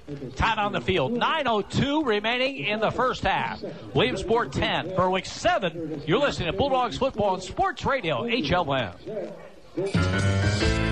Choose with confidence. The Medicine Shop. At the Medicine Shop Pharmacy, located at the corner of 9th and Pine Streets in Berwick, caring goes beyond the prescriptions. Discover the one-on-one customer service and dedication that makes caring part of the culture at the Medicine Shop in Berwick. Stock up on everything you need to keep you and your family healthy all year long. The Medicine Shop Pharmacy, located on the corner of 9th and Pine Streets in Berwick, where caring goes beyond the prescriptions. This is Berwick football coach Carm DiFrancesco. You are listening to Bulldogs football on Sports Radio HLM. Berwick Bulldog football. WHLM Bloomsburg. WBWX Berwick. HLM. Mason Lawbaugh with a 47-yard touchdown run on a 4th and 1 in Williamsport territory for the 47, and Bulldogs are on the board. They trail 10-7 9:02 to go in this opening half. Brendan Hinkle will kick off. Last time he skittered along the turf. Didn't want to give the deep men for Williamsport a chance. He'll try it again. Ball pops free, and then it's picked up by one of the back men, and he gets out over the 35 to the 38. It's Cam Sims on the return, and Spencer Kishbaugh on the tackle. Well, Berwick will play it from there. Mason Lawbaugh with an amazing run, Jim. Looked like he was playing angry. No matter what got in his way, he was going to run through it to get that first down. Problem was there was no one to run through. There was a great hole there off the left side, and then speed that you wouldn't expect from such a big guy raced him into the end zone. 1st and 10, Millionaires. They move from our right to our left in this second quarter. They lead Berwick by a score of 10-7. And they put 3 receivers to the right. And Nasir Jones splits them wide to the left. The big size advantage on the Berwick secondary. And flagged out on the play. Illegal procedure against the Millionaires. Braden Boone is listed as 5'8". Nasir Jones listed at 6'2" and looks taller than that. That is the matchup, or was the matchup, before that 5-yard penalty back to the 32, 1st and 15. The unconventional throwing style of quarterback Frankie Marone, you wonder, can he get it out to a man at the wide receiver position deep downfield? We'll see. 3 receivers to the right. Berwick showing blitz. Marone will lob it up there for Jones, and it is incomplete. Penalty coming against Berwick. And Braden Boone pretty much was given that old face guarding look. He turned to the man, the tall receiver, Nasir Jones, reached up for the ball. We wondered if the quarterback could get it out there for him. He put it up high. He allowed his man to jump ball. Braden Boone physically interfering with the very tall receiver there. We don't keep penalty yardage, but we'll check with someone at halftime to see what it is against Berwick, but it's huge. Well, I don't blame them there. That was a good one. You'd interfere there rather than allow the touchdown. Played it really tough. He just outmatched in size. 1st and 10, Millionaires. They have it at the Berwick 48-yard line. Got to credit the quarterback for being able to execute a pass to come down like that. Braden Mazzanti, wide to the right. Cam Sims wide left. Marone under center. Gives the ball straight ahead to Sam's Glover, and he is wrapped up right about the line of scrimmage. I like the play by Brian Knorr in there. There's a trapping action. It all looked blocked well, and Brian Knorr reaches out with the left hand, grabs that running back, and pulls him down. No gain on the play. 2nd down and 10. Tunkhannock and Hazleton area tied at 7-7 at the end of the first quarter of play. As Williamsport, 2nd down in Berwick territory. 8:17 remaining in this opening half. Sam's Glover is the running back to the right of Frankie Marone, who operates out of the gun. Fires a pass to the far side. It's high, but Mazzanti brings it in. He's tackled right away. He fumbles the football. Berwick's on at the 41-yard line. And it is their possession, Jim. It was an easy catch at 4 yards. Berwick came up with the corner and held the man and spun him. By spinning him, he loosened an arm, loosened the ball, and I believe it was Sean Sheptock from the safety position coming over and falling on it. So the first turnover of the game, and it goes to the Bulldogs. They take over at their 41-yard line with 8:05 to go in the half. They trail Williamsport by a score of 10-7. It's a game of momentum sometime. Williamsport had it early. Berwick gave a lot of it to them and demoralized themselves somewhat with penalties. But now Berwick, after a nice score, able to make strong defensive plays, force a turnover, needs to take advantage of that momentum. Logan Smith is the running back behind Benny Knorr. Wing to either side. 1st down call. Sheptock comes in motion. The call goes to Smith. Quick hitter. He'll get out to about the 43-yard line. Picks up just a couple on the play. Real nice job by Sebastian Robinson, one of the inside linebackers who hasn't really had a start this year. He read the fullback diving off to his left. He just kind of followed, shuffled on over, grabbed the knees, and pulled Logan Smith down. 2nd down and 8. Berwick at their own 43-yard line as the Bulldogs move from our left to our right in this second quarter, trailing by 3. Double slot formation. Noor, straight drop back to throw. Quarterback draw. He's got the first down over midfield to the Williamsport 48-yard line. When Nasir Jones, after being fooled by the initial draw movement of the quarterback, chases it down from behind. But not before Benny Noor moves the chains on a beautiful run. What do you get, 8-9 yards on that, Jimmy? 10 to the 47-yard line. Real nice call, and he sold it well. He sold it. He took 1, 2, 3 steps, planned it, and then broke up over to the left side. Nasir Jones never quitting on the play, even though being deep in the backfield, eventually chases it down. Yeah, they're talking about him possibly being a linebacker on the next level. You saw the ability there that might make him a good one. Here comes Sheptock in motion. Noor's going to keep the football, and he's going to be wrapped up after a gain of maybe a yard to the Williamsport 46. And not that time. Linebackers, defensive tackles, nose guard, all anticipating on first down. This team going with its option look. They're consciously working away from Nasir Jones. Nasir Jones basically is playing right defensive tackle when they go in a 5-man line. Berwick working opposite that. They may call it at the line of scrimmage, or they know that he'll be in that particular position, so they're calling their movement away from him. Second down, 10. No gain on that run by Benny Noor. 3 receivers to the right. Noor under center. Logan Smith is the running back. Noor's back to throw. Flag down on the play. Didn't see which one threw it. Linesman talking to the referee, so probably someone in the neutral zone, some kind of movement. Share with us, Mr. Elliott. And a legal procedure against Berwick. Too many mistakes, especially for an option team. Gain nothing on first down.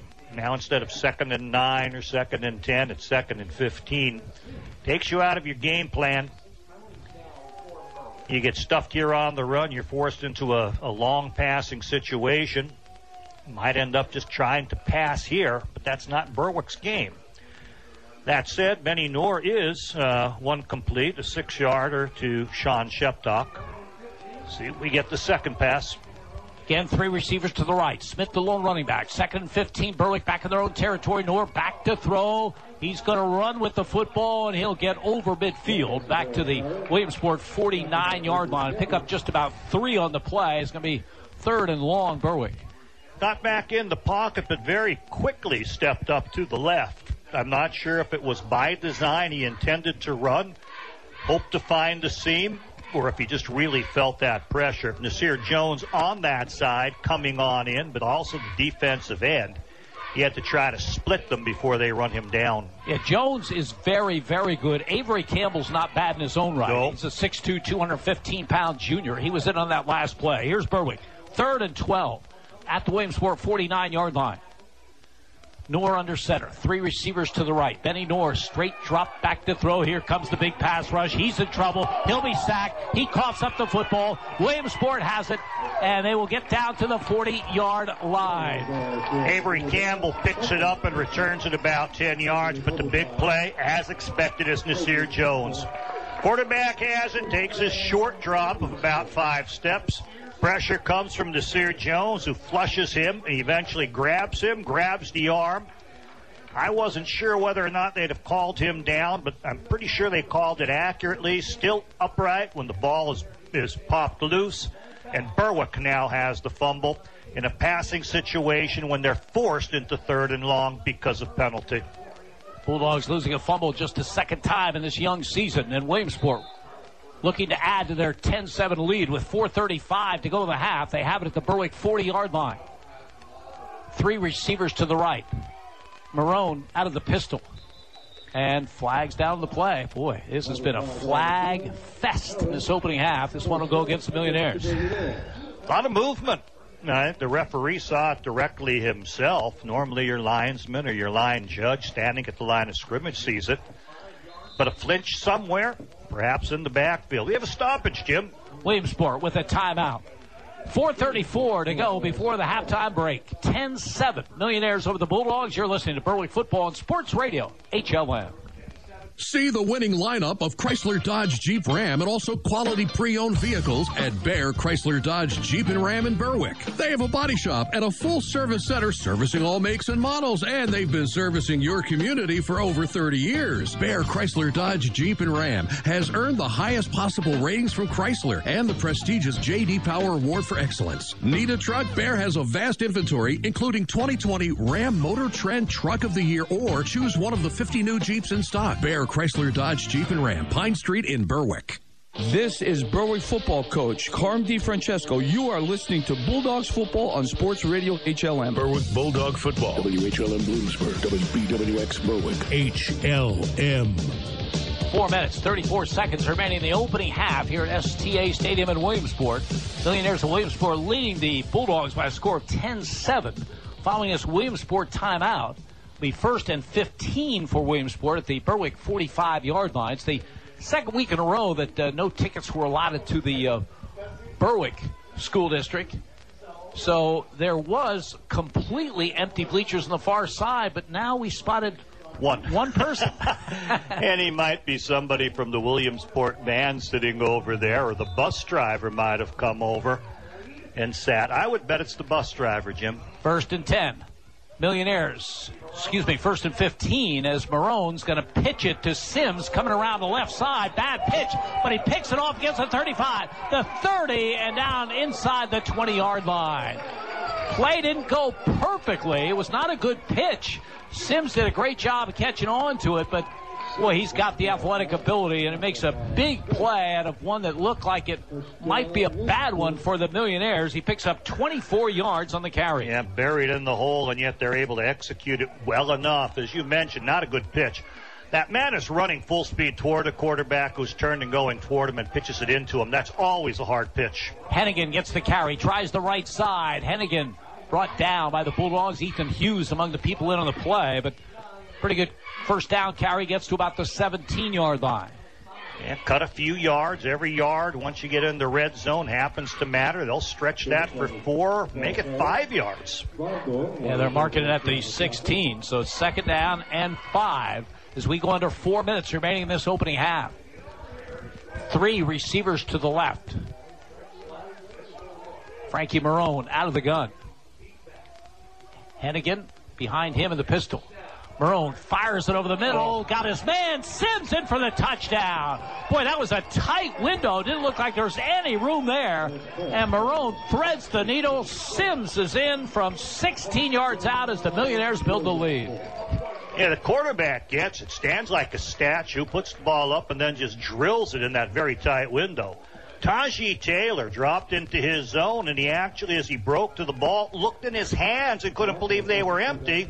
It went through or past, and there was Sims to catch it, and going in the other direction, takes it in from the middle of the field. Elliott Waddup will attempt the extra point. Braid Mazzanti holds. The kick is blocked. And it fails. 3:44 to go opening half. Williamsport 16, Berwick 7. You're listening to Bulldogs football on Sports Radio HLM. Go Bulldogs from Tri-County Lumber on South Poplar Street, just off Route 11 in Berwick. From the planning stages to the purchase, all the way through to the last nail being hammered, the staff at Tri-County Lumber in Berwick is at your service. Located just off Route 11 on South Poplar Street, Tri-County Lumber offers professional design for your kitchen and bath, cabinetry, and countertops. The products and service you are looking for are located just off Route 11 in Berwick on South Poplar Street at Tri-County Lumber. This is Berwick football coach Carm DiFrancesco. You are listening to Bulldogs football on Sports Radio HLM. Berwick Bulldog football. WHLM Bloomsburg. WBWX Berwick. HLM.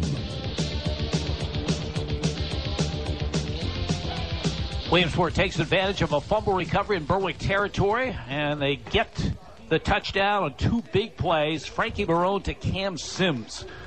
One of 24 yards. Actually, it was a run by Sims on a reverse, and then the 16-yard pass to Cam Sims. The extra point was blocked at 16-7. Millionaires, 3:44 remaining in this opening half. On the extra point, the snap came back low. The holder tried to set it up, and it threw the timing off. The ball was kicked low and may not have got in. So eventually someone from Berwick gets a hand on it. So I suppose you can call it a block kick, but I think the whole snap, hold, and kick tempo was off. Berwick has 2 timeouts remaining. 3:44 to go in the half as Elliott Wanup will kick off. Berwick's been having nice returns, Jim. It would be time to really have a nice return here. Isaac Tripp, Devin Smith are deep. The kick is a beauty, high and deep and over the head of Devin Smith into the end zone. So the touchback, and there is no win. That was all the foot of Elliott Wanup. And the Bulldogs a long way to go with 3:44 to go in the half as they take over at their own 20. I don't know when you took your eye off the ball, Jim, but it bounced just short of the end zone, halfway on the half-yard line. And then it had to look like, is it going to bounce into the end zone or not? So the return man had to stay back there, Smith did, and watch it. And I think on the second bounce, it went back into the end zone. At the half, Dallas 14 and Wilkes-Barre area 7. Stay tuned to our halftime show. Raven Klein will have scores from all the games on this weekend number 3 of the truncated 2020 season as Berwick from their own 20-yard line, 2 timeouts remaining. Logan Smith is the running back. Knorr under center. Gives to Smith. He's cut down after a short gain on the play. Good penetration that time by the Millionaires' Sebastian Robinson. Got him by the ankle. Smith got what he could, but it was just 2 to the 22-yard line, 2nd and 8. Yeah, not much room in there as Williamsport's going to take away that dangerous fullback part of the option. Berwick might be forced into going to the more risky parts of running the quarterback wide or the pitch when you get wide. We're trying some other plays that attack the periphery. Their sweeping game, perhaps. 2nd down and 9. Just a yard for Logan Smith on that carry from the 21-yard line. Benny Knorr. Long count. Straight drop back to throw. Big pass rushing. He's going to be buried back in the 15-yard line. Wow. Right now, Berwick not blocking for the quarterback. And timeout Williamsport. Not at all. Jim, there were 4 people at the snap, beat their men very, very quickly, shot the gaps, and it was a race to the quarterback to who'd touch him first. No one blocked. And now this is an awkward position for Berwick. Following this timeout, they're going to have 3rd down and long, and they have it back at their 16-yard line. Williamsport still has a timeout remaining after this one. Berwick would, at this point, would love to get into the half house down 16-7. They will get the football to start the second half, but this is a dangerous situation. Yeah, and I don't think he can drop the quarterback back. He likes 5-step drops. He hasn't had time from there. Deeper drop, he's not going to have any more time. Now the question is, can you get him wide? Can you bootleg him or roll him out? That's what Williamsport's talking about now. That's what they expect. So they're going to play a pretty strong contain. You have a screen game. You've tried quarterback draw with some success. You're always needing 13, 14 yards. You need 3rd and makeable situations. So here we go. We'll see how the Bulldogs play it. 3rd down and 15 back at their 16-yard line. Logan Smith is the lone running back. Slot to the right side. Sean Sheptock off at left wing. Sort of a tight slot. Keep an eye on him. Knorr gives the ball to Bauer. He hands the ball off to Sheptock, and it goes nowhere. Avery Campbell, the other defensive end opposite Nasir Jones, is playing here on the left side. He saw the snap as they're going to take timeout Williamsport to preserve the clock, and he dove in and made the play. 2:43 to go in the half. 16-7 Williamsport. You're listening to Bulldogs football on Sports Radio HLM.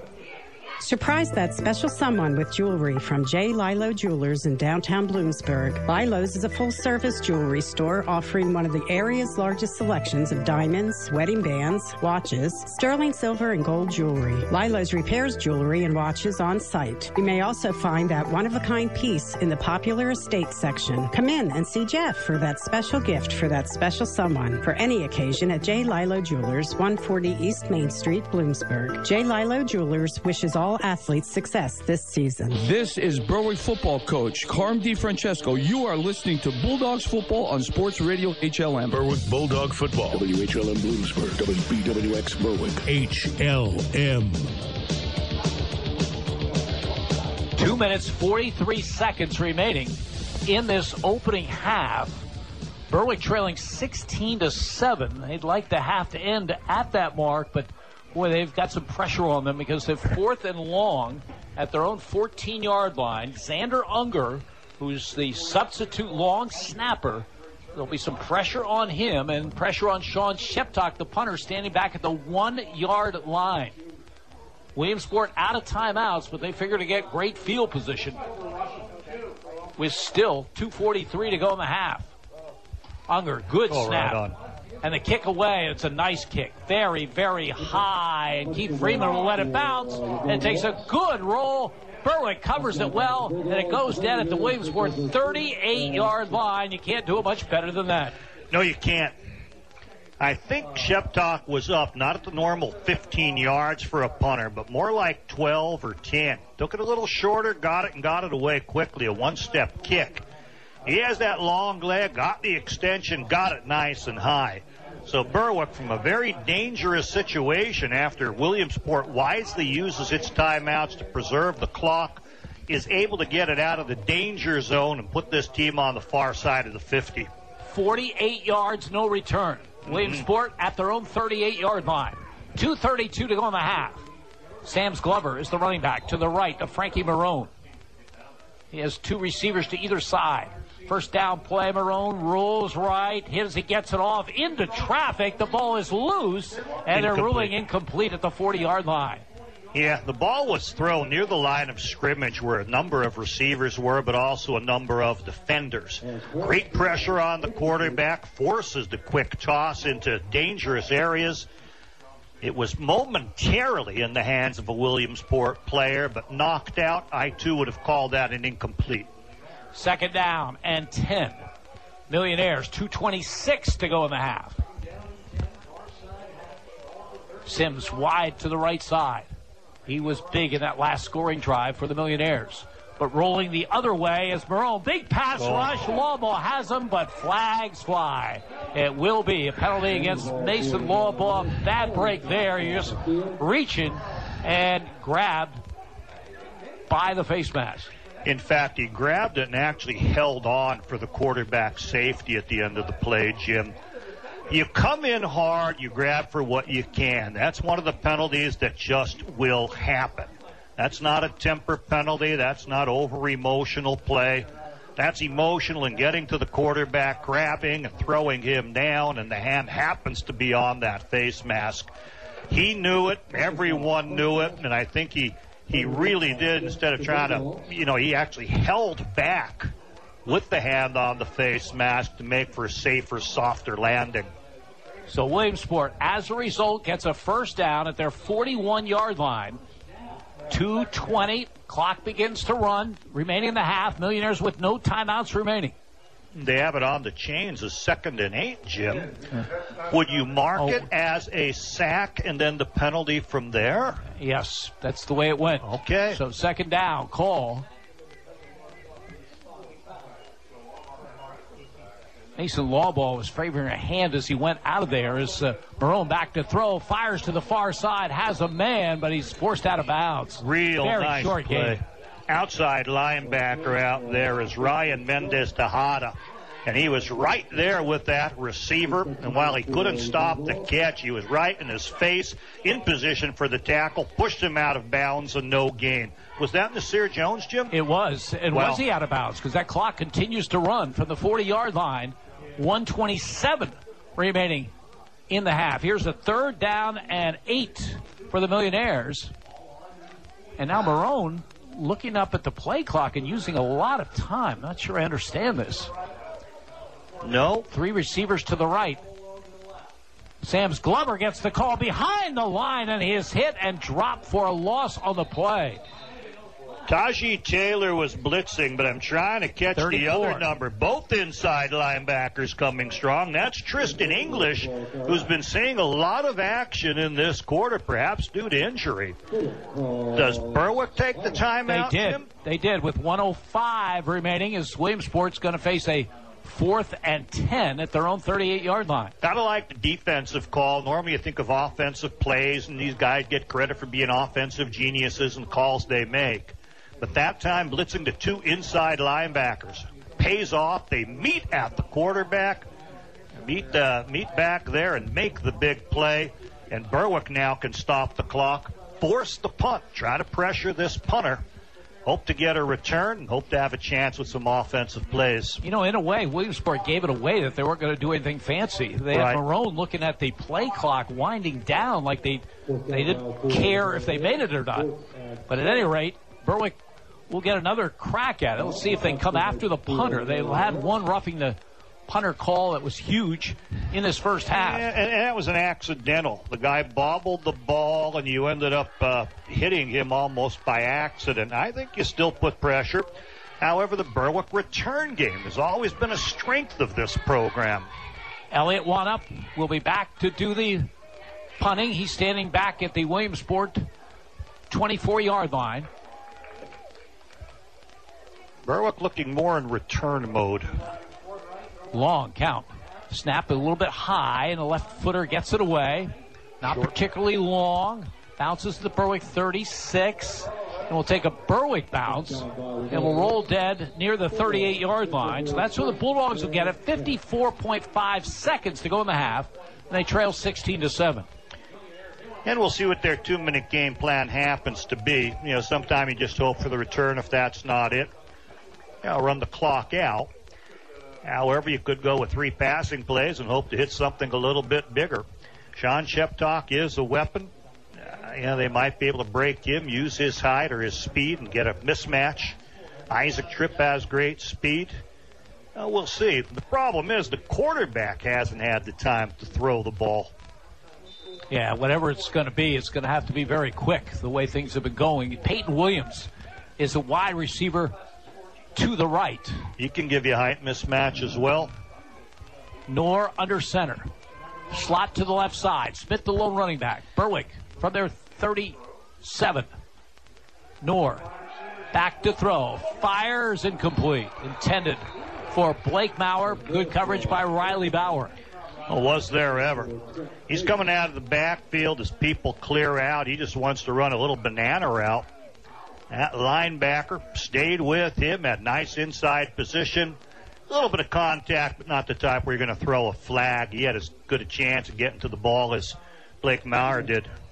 2nd down and 10. Berwick at their own 37-yard line. 50.1 seconds to go in the half.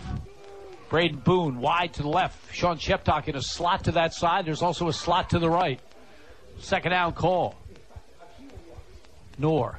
Long count, straight drop back to throw, rolls right. Nasir Jones gets a hand on him, gets away from him, and then is brought down about the 41-yard line, short gain. I think if I'd be rolling away, I'd roll away from Nasir Jones. I'd be rolling toward the right. Stoppage. Berwick will use their final timeout. We'll take one as well. 34.6 seconds to go in the half. 16-7 Millionaires. You're listening to Berwick Football and Sports Radio HLN. Red's Roofing, the roofing ninjas of Berwick, are your roofing experts for Luzerne, Columbia, and Montour counties. With 26 years of experience and great rates, why go anywhere else when Red's Roofing will get the job done right for your decks, siding, or roofing, specializing in metal and rubber shingles. Most roofing work is done in one day, so remember the name, Red's Roofing, the roofing ninjas. Call Red's Roofing, 752-4351. Owner Harry Titus, a proud supporter of the Berwick football team. This is Berwick football coach Carm DiFrancesco. You are listening to Bulldogs football on Sports Radio HLM. Berwick Bulldog football. WHLM Williamsport. WBWX Berwick. HLM. Oh, he's picked up. 34.6 seconds remaining in the opening half here at STA Stadium in Williamsport. 16-7, Williamsport leads Berwick. Bulldogs out of timeouts, now at their own 41-yard line, facing a 3rd down and 6. Williamsport out of timeouts as well, so if Berwick runs it here, they can run out the clock. They will get the second half kickoff. I throw to Peyton Williams on a mismatch of height. Rolling right is Noor. Noor's going to keep the football, be tackled in the open field at the 43-yard line. So Noor rolling right, looking downfield, nothing there. Picks up a couple as the first half clock will wind down. So both teams try to get something going late in the half. Neither one getting anything going.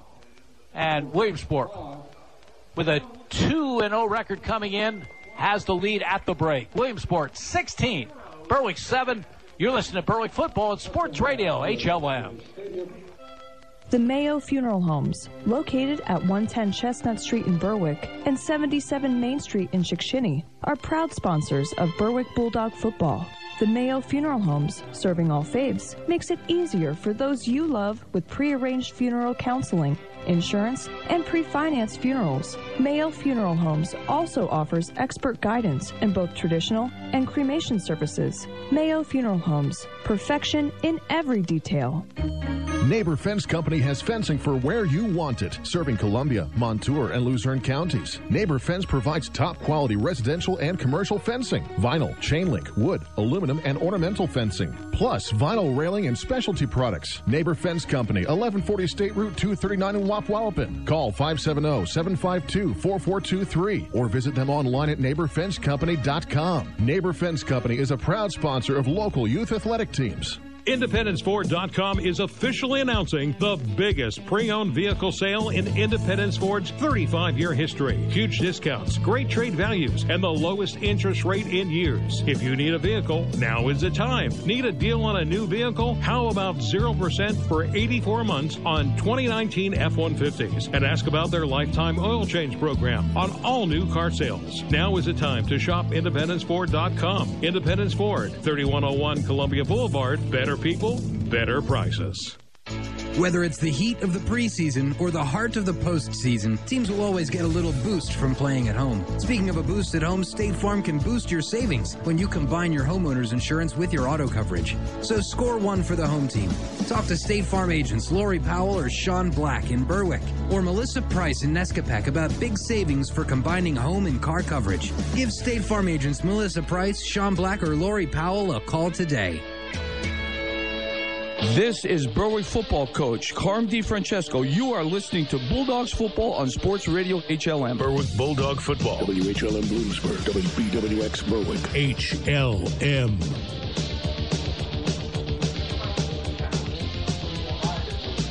Halftime from STA Stadium in Williamsport. The Millionaires of Williamsport leading the Bulldogs of Berwick 16-7. Millionaires scored in their first possession with the aid of a couple of bad plays by Berwick. 7-play, 62-yard drive altogether. Williamsport was stopped and were punting the football, but roughing the kicker penalty against Berwick kept the drive alive. And then just a bad break later on. Frankie Marone throwing a pass to Keith Freeman. And Devin Smith in good position for the Bulldogs and actually got his hands on it, but the ball tipped right into the hands of Freeman for a 26-yard gain. That led eventually to a 6-yard touchdown pass. Frankie Marone to Nasir Jones, his outstanding tight end. Elliott Wanup kicked the extra point. 8:52 to go in the first. Williamsport led by a score of 7-0. Millionaires also scored on their second possession. 11-play drive, the biggest play along the way. A 26-yard pass completion from Frankie Marone to Nasir Jones, and it came on a 4th and 1 from the Berwick 42-yard line. That kept the drive going. Elliott went up, kicked a 27-yard field goal to end it, and the Millionaires had a 10-0 lead after one quarter play. Biggest play for Berwick came in the second quarter. They faced a 4th and 1 at the Williamsport 47-yard line. Mason Lawball came on at fullback for the first time in the game, and a huge hole opened up for him off the left side. He was untouched, 47 yards for the score. Brendan Hinkle with the extra point, and Williamsport had a lead of 10-7. Later in that second quarter, the Millionaires took advantage of a turnover. Avery Campbell recovering a fumble after Benny Noor was sacked, and the Millionaires took over at their 40-yard line, and then it became the Cam Sims show. On a reverse, he carried 24 yards to the 16-yard line. From the 16, Frankie Marone found him through a short window, 16 yards for the score. The extra point attempt was blocked, but Williamsport extended their lead to 16-7. Both teams had opportunities in the opposition's territory late in the half, neither one able to cash in. And that's how we stand here at halftime. Williamsport looking for their third straight win to start the season, leading Berwick 16-7. Stay with us. We'll have scores of other games with Raven Klein. We'll have stats with Andy Lickney. You're listening to Berwick Football on Sports Radio, HLM.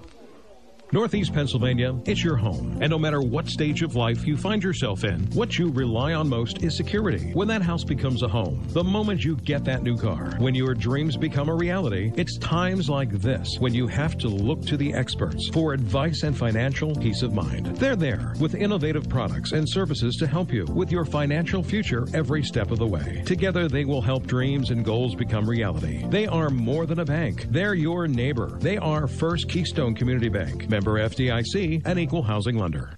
Ask Ameriprise financial advisor Jeffrey McKinnon, certified financial planner, about the exclusive Confident Retirement Approach. It's a personalized, flexible, step-by-step approach toward financial balance. Call Jeff today at 570-520-4137. The office is located at 118B East 3rd Street in Berwick. The Confident Retirement Approach is not a guarantee of future financial results. Investment advisory products and services are made available through Ameriprise Financial Services, a registered investment advisor. Berwick Bulldog Football, HLM.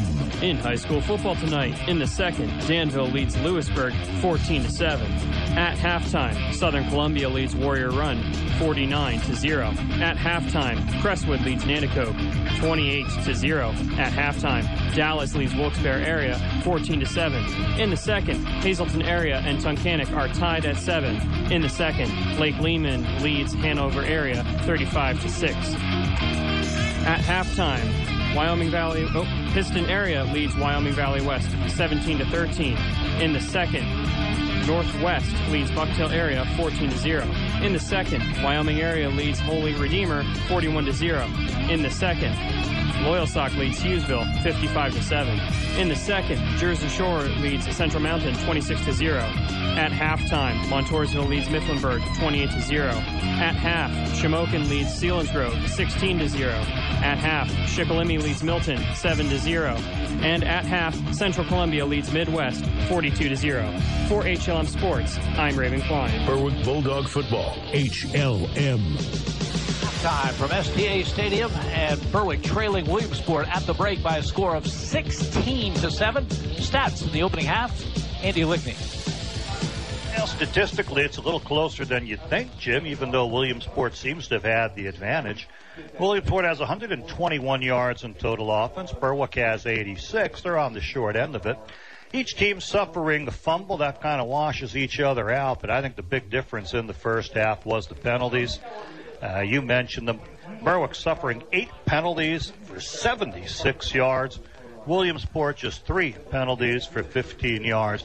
Berwick also struggling to get its offense going. There's just not that much there. They have 84 yards on the ground, but a large percent of it, 55% of it, is Mason Lawbaugh's touchdown run.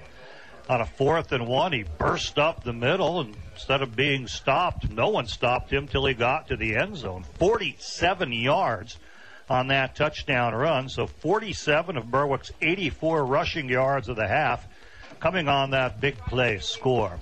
Other than him, Logan Smith at fullback, just 12 yards on 4 carries. Ryan Bankus had 1 plunge up the middle, give him 2 yards on that. Sean Sheptock has tried some reverses, end arounds, taken pitches. 3 carries in all, 7 yards for Sean Sheptock. And then Benny Noor at quarterback. He's in the positives, but boy, he's been pressured when he's been going back to throw. No time at all to throw, even though he's escaped a lot of the sacks. There's just not much running room. I have him with 7 carries for 16 yards. So 47 for Mason Lawbaugh of the 84 yards. Berwick's touchdown run being that run by Mason Lawbaugh. Passing, we mentioned no time. Berwick has attempted to pass, but just can't get them off.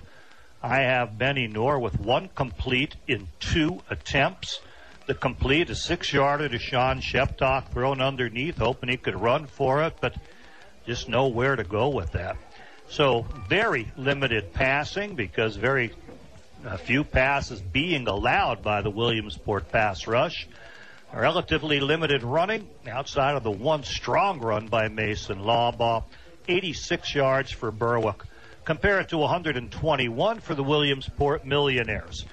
They have a net of 29 on the ground and 92 in the air for their 121. The net of 29 is deceptive because they have 52 positive yards, but they have minus 23. Frankie Moore has been met in the backfield, sacked on 2 occasions, so he's lost 21 yards. The team also saw Damian Sands-Glover losing a couple yards on his 2 carries.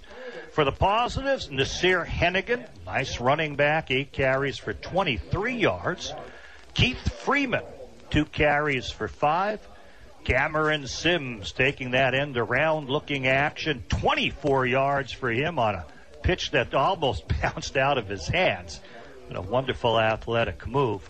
So the positives give them 52 on the ground, but then subtract 23, mostly from the quarterback, on 15 overall running plays, a net of 29 yards.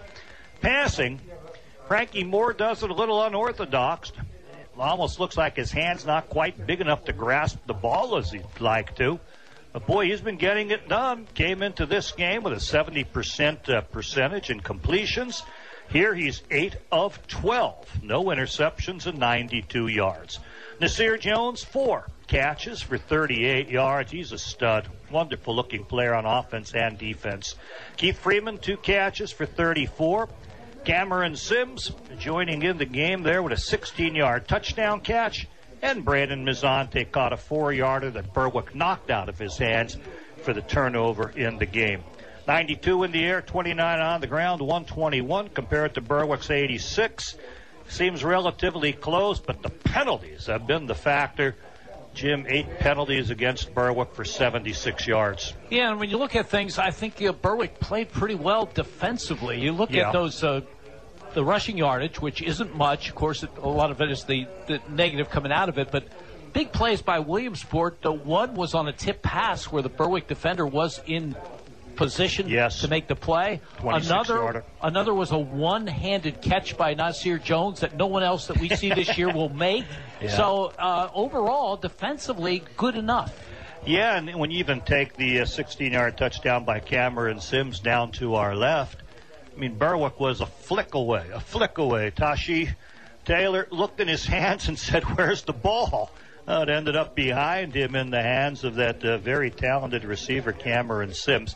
So, yeah, the thing is, Berwick's got to muster some offense, and I don't know how they're going to do it. If Williamsport is able to stop that fullback dive and Berwick's unable to execute the periphery part of the option, then they got to go to some other type of running plays. They have had no time to pass, and I don't see where that's going to change.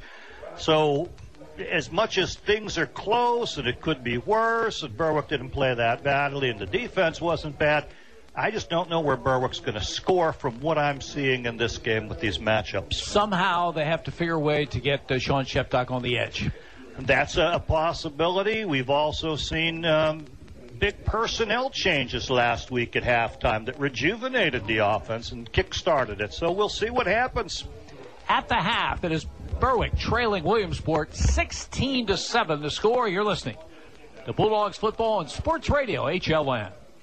If you have a child that's interested in gymnastics, or if you've been practicing the sport for years, then Access Gymnastics Academy is where you want to be. Their dedicated coaches will teach you everything you need to know to perform your best, from the basics of flexibility, form, and style to advanced techniques that will improve your rhythm and style during a routine. Call Heidi Rebuck at Access Gymnastics Academy at 570-441-5969. That's 570-441-5969. Now enrolling for beginner to advanced classes at 917 East 7th Street in Williamsburg. Welsh's Towing and Repair proudly supports the Berwick Bulldogs and wishes them a successful year. Welsh's Towing and Repair has a long tradition of helping. You can call Welsh's 24/7 at 759-9737 if you are in need of a tow, jump start, tire change, are locked out, or to request them on scene if you're in an accident. Welsh's accepts all major insurance and motor clubs, and they offer all types of preventive maintenance and state inspections for cars, trucks, and motorcycles. Welsh's Towing and Repair, South Mercer Street in Berwick, and at their South Center Storage Facility, Columbia Boulevard in Berwick.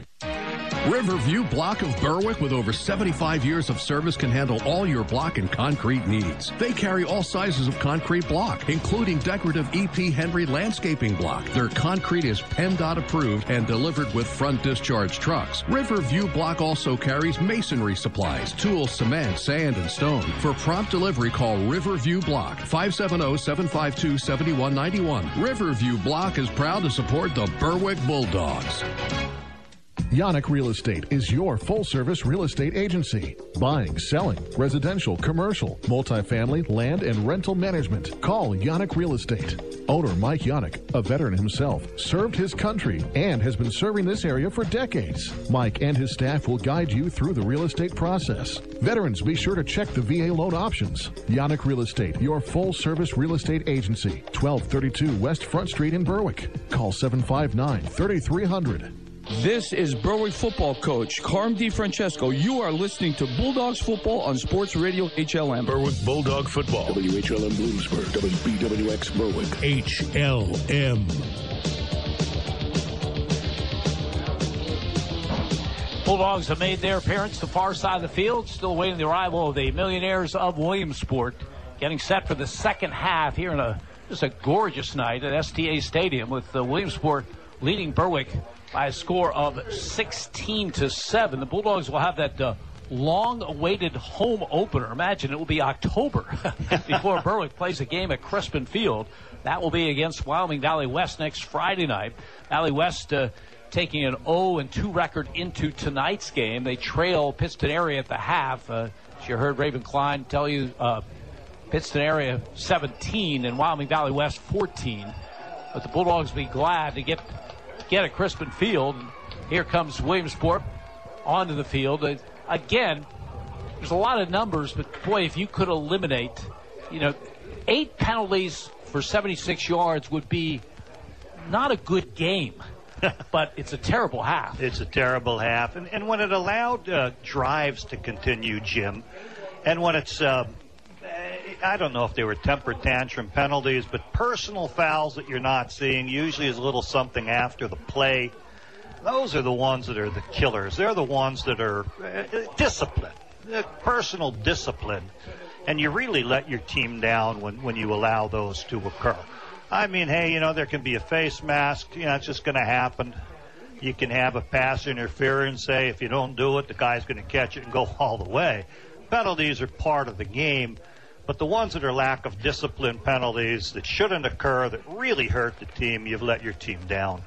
It'll be nice to see fans at Berwick next week, Jim. The changing attitude toward how many people are being allowed. This was unique here at Williamsport. They honored their seniors and had all the senior parents in at 6 o'clock. Then all the parents left, and they brought the band in. And they brought all the band parents in. And they honored them walking through with parents and doing a nice little ceremony. Then the band did their pregame show for the band parents. And the band and their parents then left the field to allow the football player parents to come in again.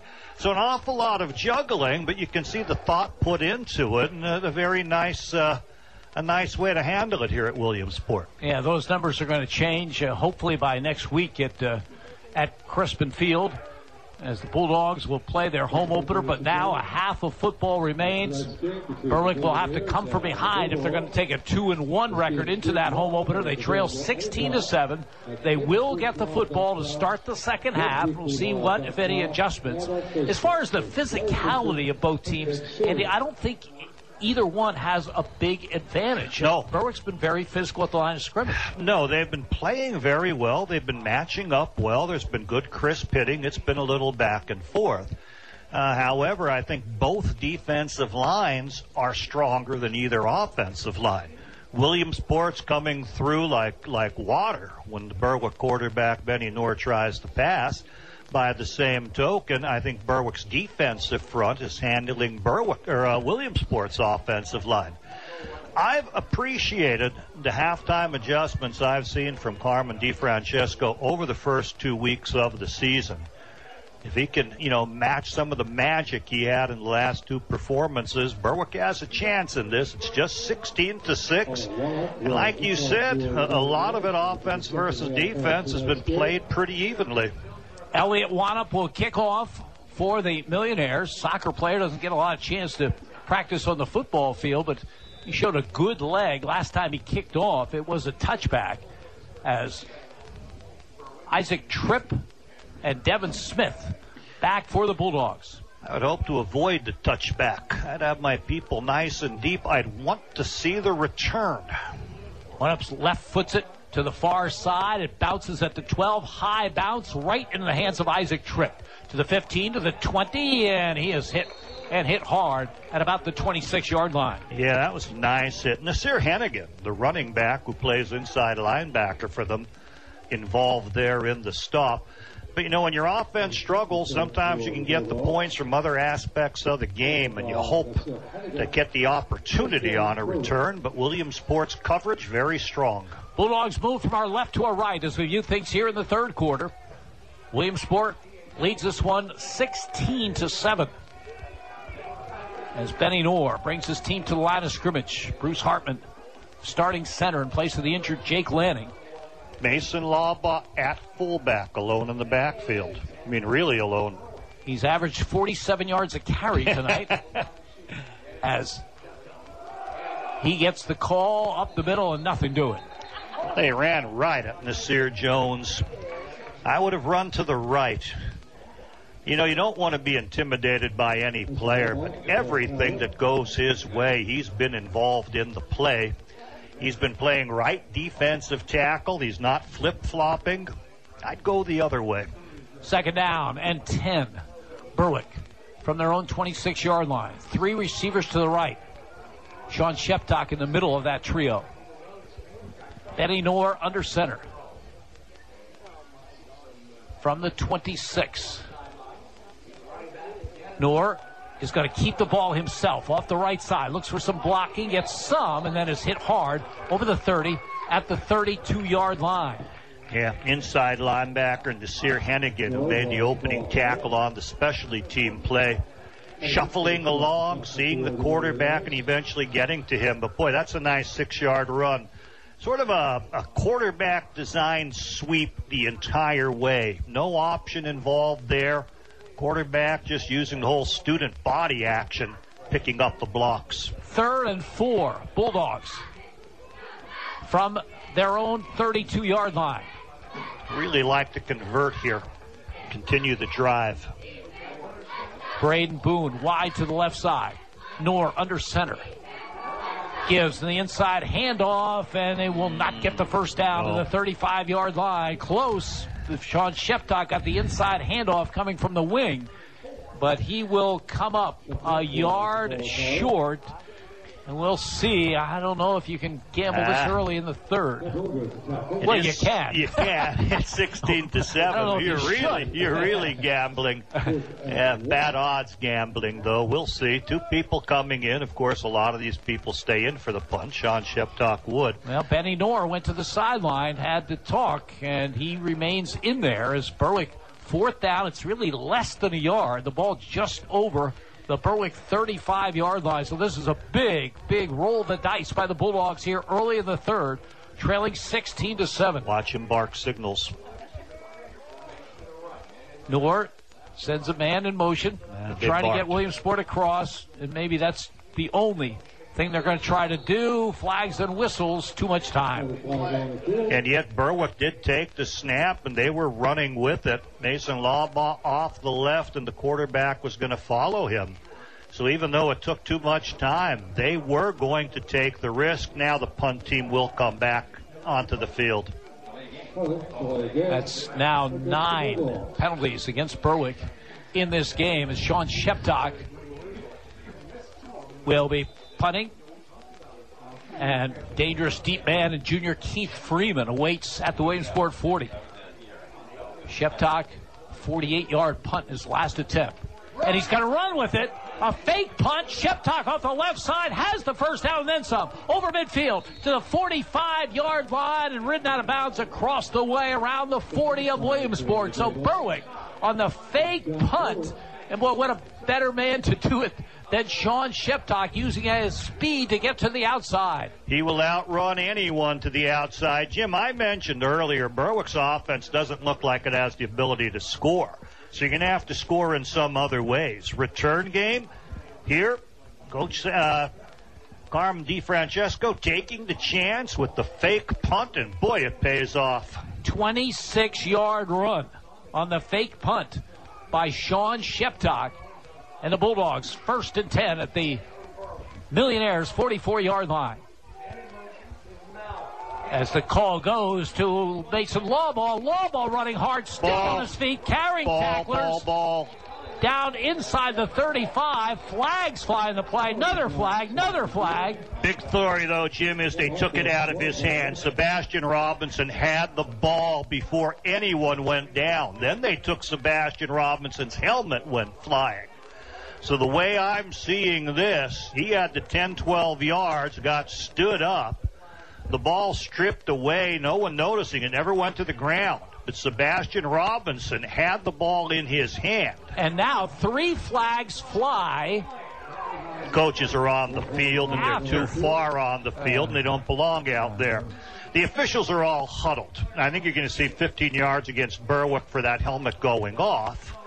I didn't see how it came off. Of course, you're not allowed to continue playing without a helmet. That would be a penalty. Did they call a forward progress before the ball was stripped out? So they have a lot that they can talk about. Mason Lawbaugh exploded. They pulled the guard who went further than he did. He turned it upfield right outside the tackle and had a nice 10, 12 yards before he gets stopped and refuses to go down. Now, at that point, they could have blown him dead. I saw the ball being taken out of his hands, and I saw the Williamsport player, Sebastian Robinson, with the ball in his hands. Then I saw his helmet getting flipped away from him, whichever way. And how will they call it? Andy, I just checked with the PIAA office. We have just seen a record for the most flags on one play. They have none left. I'll have to throw them twice. Then I think what happens, I think Williamsport got arguing a little too much. They cleared everybody. Personal foul against Berwick and an ejection. Against the Bulldogs. Sideline infraction against Williamsport. That should be just a warning. But I thought it was their second warning. I don't think so. I thought back when there was a punt down to our left, they shoved them back once, and then there was a penalty on Berwick as well. We'll see, and then the question is, which player was ejected? The ball back at the 27-yard line, second turnover against Berwick. It was the 27. Now they'll mark it off. Mason Lawbaugh is on the sideline with his helmet off. So he plays a very passionate game. Might have been involved in some of the early penalties in the game. They sat him a little bit to kind of cool him down, a little bit of a timeout. Now he has the ball taken away from him, and then the helmet thing. So Williamsport has it 1st and 10 at their own 37-yard line. 9:05 to go in the third. They continue to lead Berwick 16-7. As Frankie Marone will operate out of the gun. As he hands on the end around and a gain to the 40 out to the 41-yard line. Good first down call for the Millionaires as Keith Freeman gets the ball on the end around, and he'll pick up 4, 2nd down and 6. Well, what a turnaround the game, though. If Lawbaugh doesn't fumble that football, Berwick trailing 16-7 has the ball down around the Williamsport 25-yard line. Also looked like they wanted to install him as the main fullback for power running here in the second half, and since he's been ejected, that won't happen.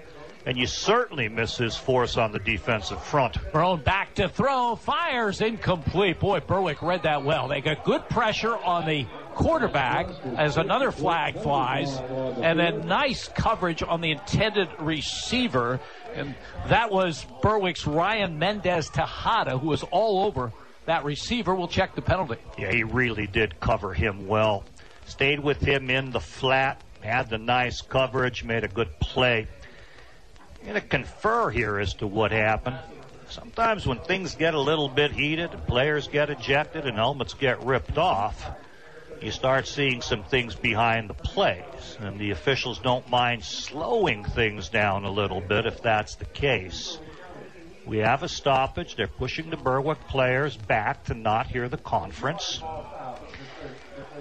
They're very deliberate in what they're doing here. Well, they might have picked the flag up. You're going to pick it up and wave it away. They're not moving the football yet. This makes for a good broadcast. They're talking again, picked it up, spotted the ball. Should we move it? Maybe. Is he going to bend down? No, I'll talk to the umpire a little bit. Why are we not getting some signal? One of the officials went over and said something to Carmen DiFrancesco, and now the referee is near the huddle of the Williamsport team. Now he's back to the line of scrimmage. And I did not see a penalty, Jim. Now, again, you usually look at the, point of the tackle and where things are happening. They're talking to Charlie Cruz. They're going to call offsetting penalties, maybe behind the plays. Two players started pushing each other. Holding against Berwick. And it's not offsetting. No. Why did it take that long? And now it is a personal foul against Williamsport. So what do you mark off? And a personal foul against Berwick. And an ejection. And another ejection. Wow. This is getting ugly. Did we see which player left? I did not. It must have been behind the play, Jim, because right at the point of the tackle, there was nothing wrong with anything. 1st and 10, Williamsport at the Berwick 48-yard line. Two Bulldogs have been ejected. Toss, sweep, right nice side. hit. What a big hit on Hennigan. Catch Nasir that Hennigan. number. Yeah, it was. Tristan English, who's been forced into some inside linebacker play, met him square in the hole and dropped him down. Loss of a yard. 2nd down and 11. Williamsport has a slot to the right side. Frankie Marone out of the gun. 2nd down and 11. Comes a man in motion. Marone just gets the pass away, and it's dropped by Nasir Jones. And Berwick catches a break there. You won't see that very often. Good pressure on the quarterback. Spencer Kishbaugh. Yeah, you saw it, Jim. He really did force the throw. Sort of the back hip of Nasir Jones, who wanted to catch it and run. He felt people coming up. He wanted to get into the running action and lost focus on the football. 3rd down and 11. Millionaires at the Bulldog 49-yard line. Slot to the right, slot to the left. Marone awaits the shotgun snap, and he has it, and he's back to throw. Big pass rush by Ethan Hughes. Hughes is able to bring him down at the 42-yard line. Ethan Hughes just kept coming, and the biggest Bulldog at 6'3", 295 pounds, brings down Marone. Big defensive play, one that Berwick needed. Got to mention Bruce Hartman being in there defensively at defensive tackle as well, really helping out on that play, Jim. So the guy forced into action as center is now forced into action at defensive tackle, a position he's played. He wasn't expected to be seen two ways. So perhaps that ejection, the second one Berwick suffered, was one of their defensive linemen. And Bruce Hartman coming right on in and helping out. 4th and 19. For the Millionaires. Line of scrimmage there, 42-yard line. Elliott Wenham back to do the punting. Snap is there. Left-hander gets the kick away. Nice kick. Fair catch by Isaac Tripp. Berwick will take over near their 21-yard line. Bulldogs' second possession of this third quarter. They trail 16-7. 6:49 remaining in the period. We don't know who the second ejection was. Berwick doesn't have that many players in their front that are two-way players, so hopefully the offensive line is not affected. It's been affected throughout the entire game with Jake Lanning's absence, the center, the senior, being injured, not able to play this week. Bruce Hartman filling in nicely. They're struggling and giving any time for the quarterback to pass. Berwick moving from our left to our right, trailing 16-7. As Hartman, the sophomore, over the football at the 21. Ryan Bankus is the running back for this series.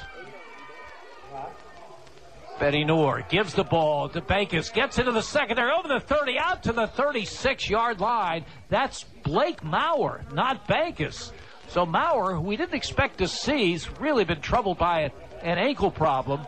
Somehow managed to burst through there. He, though, is down now on the play. Just gave it all he could. And, boy, that was a terrific effort on his part, ankle or no ankle. Yeah, some of the penetration that Williamsport has been coming with ran past the play. Blake Mauer hit it so hard from a fullback position, and there you rarely see him.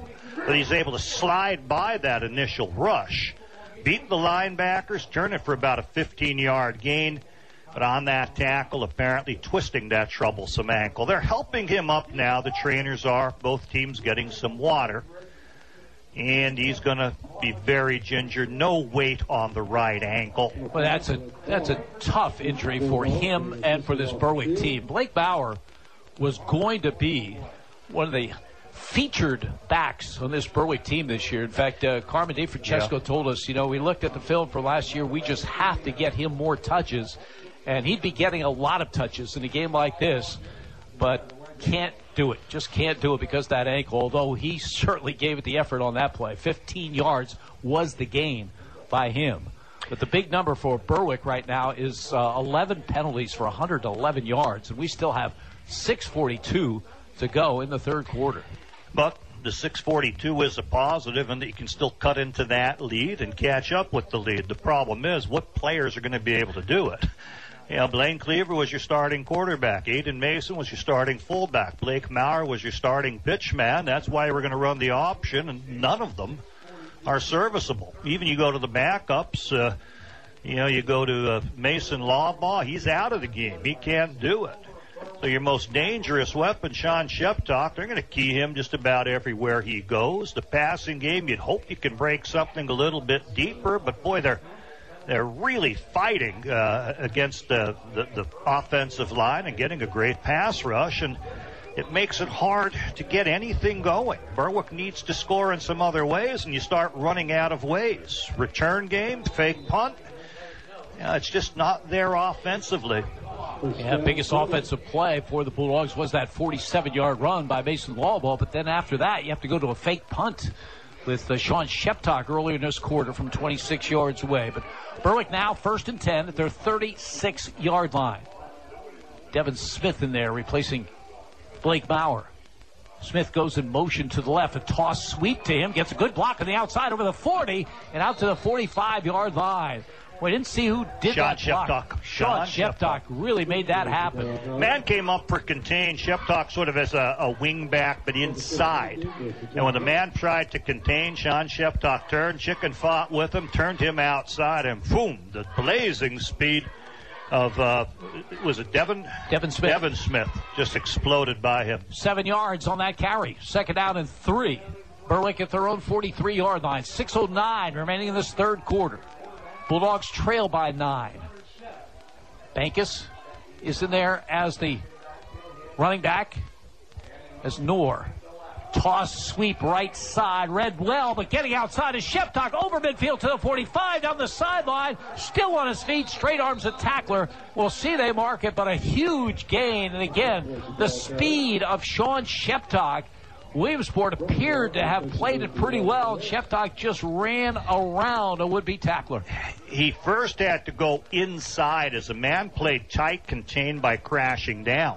So he couldn't maintain the speed he started with. He had to almost stop, break inside. but then the quick acceleration took him down the right side, down the Williamsport sideline.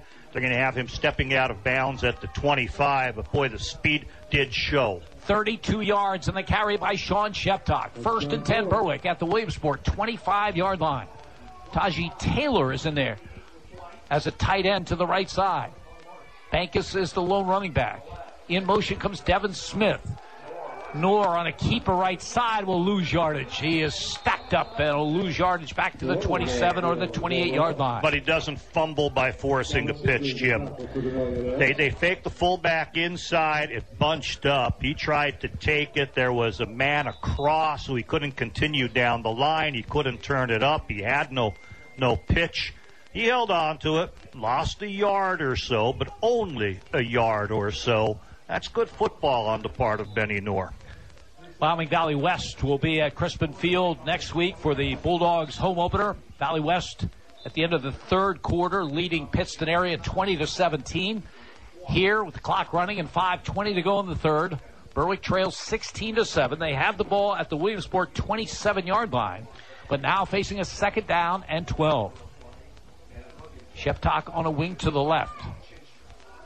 Comes in motion. Fake pitch to him. Back to throw is Noor. Gets the pass away. It's caught on the far side inside the 15 and down to the 10-yard line. Number 28, Ryan Bankus, slipped out of the backfield, Jim. He had very little time. It was a quick fake to Bankus, who did not shift the people coming in. So the pass rush right in his face, but he flips it to Bankus. Over in the left flat, Bankus takes it and runs as hard as he could and extends it down for, I believe, a 1st and goal. At the 9-yard line, terrific job by Benny Noor to get that pass away. And the Bulldogs at the Williamsport 9-yard line with 4:35 to go in the third. In motion comes Devin Smith, the keeper by Noor, and he gets down to about the 5-yard line off the left side. One of those where you fake to the fullback and then basically follow. Then he bounced it a little outside. And whether it was his push or his own linemen pushing him, he was able to get more room. How long on the Bankus catch, Jim? That was an 18-yard catch, and then the Noor 4-yard run has put the ball at the Williamsport 5-yard line. 7th play of the drive coming. It started back at the Berwick 21. It's now at the Williamsport 5-yard line. We wondered where the offense would come from. Sean Sheptock, Ryan Bankus, Benny Noor stepping it up. Sheptock on a wing to the left. Devin Noor to the right. And the call goes to Bankus off the left side. He gets just a yard. Gang tackled by the Millionaires. It'll be 3rd and goal at the 4. Gang tackled, but leading the gang, Nasir Jones, Jim. Again, I don't know why you run his side. What's wrong with the right, guys? Most teams are right-handed. To continually go at Nasir Jones is such an outstanding player. Maybe they feel they have him playing in too many directions, but hard running by Bankus, but nowhere to go. 3rd and goal, Berwick at the Williamsport 4. Big play coming. Bulldogs trailing 16-7. 3 minutes remaining in this third quarter. Sheptock on a wing to the left. Devin Smith to the right. Sheptock comes in motion to the right as Noor pitches at the last moment. It's a bad pitch. The ball is loose. Berwick gets on it at the 6-yard line. And we have another Berwick player holding an arm, Sean Sheptock. The pitch was to Sheptock, and it was a rough pitch. He wasn't in a good relationship, and it's hard to maintain it when teams are penetrating. So it was a short pitch and hard. It bounced out of his hands, but into Boone's hand, who was coming in to block. So he'll recover that fumble. Berwick looking to set up for the field goal. They'll try to pull closer as Braden Boone will hold. And Brendan Hinkle, 3 for 3 in his career. This one will be held at the 12. 22-yard field goal attempt, and there's a problem with the snap. It never gets down. The kick goes off to the left side. So the long drive for Berwick, which started at their 21, got all the way to the Williamsport 4-yard line, and the Bulldogs come away empty with 2:05 to go in the third. They continue to trail 16-7. Shame to make the big plays, get down there and come away with no points. However, they're going to keep the ball down there at the 5-yard line for Williamsport, or does that come back out to the 20 or 25, Jim? They spotted it at the 5. Now they're moving it back out where I thought they'd put it. So 1st and 10 for the Millionaires. Again, Brendan Hinkle had not missed the field goal. That's not his fault. No. There's a problem with the snap and the hold, and he had to hold up and then try to go through his motion again. So just no chance. Not a good attempt. And Berwick misses a golden opportunity. They could have cut the lead to 6. Instead, they continue to trail by 9 as the Millionaires from their 20-yard line, moving from our left to our right. And the give is to Hennigan off the left side. He's got running room, and he's down to the 40, the 45 to midfield. John Sheptock uses his speed to catch up, and I think we're going to have a penalty against Berwick, a horse collar tackle across the way. You bring him down any way that you can, and he may have stepped out sooner before he brought him down, but John Sheptock doesn't know that. Yes, he had the step, but John Sheptock's going to win a foot race with anyone, even a speedy running back. Berwick blitzed its inside linebackers, so all of a sudden, once you get past and they're not able to help you, they're in the backfield. The defense is well depleted. Nice blocking downfield. He follows that blocking well, and then it's the foot race that Sean Sheptock will win, despite a horse collar tackle that'll add to their yardage on this play. Keith Freeman was the carrier for Williamsport. I knew when I looked at 26 and 25 before the game this was going to be a problem, so I tried to find something that differentiated them. They're both 5'10", and I saw gloves on one and gloves on the other, and I knew it was going to happen. It was going to be that kind of game. How much yardage, though, on it? Yeah, there's a 30 and a 17, 47 yards on the run by Freeman. 1st and 10 for the Millionaires. Carry up the middle and nothing doing. Good defensive work by Berwick's number 57. That's Brian Noor. Yeah, he's a strong one up inside. He's often taking blockers and keeping them from getting to linebackers. By the way, Jim, Peyton Williams was the second player who was ejected. We see him on the sideline with his pads off. Unless it was an odd injury, he hasn't been on the defense since then. 2nd and 11, Williamsport from the Berwick 18-yard line. Marone back to throw, looking, has his man Sims for a touchdown.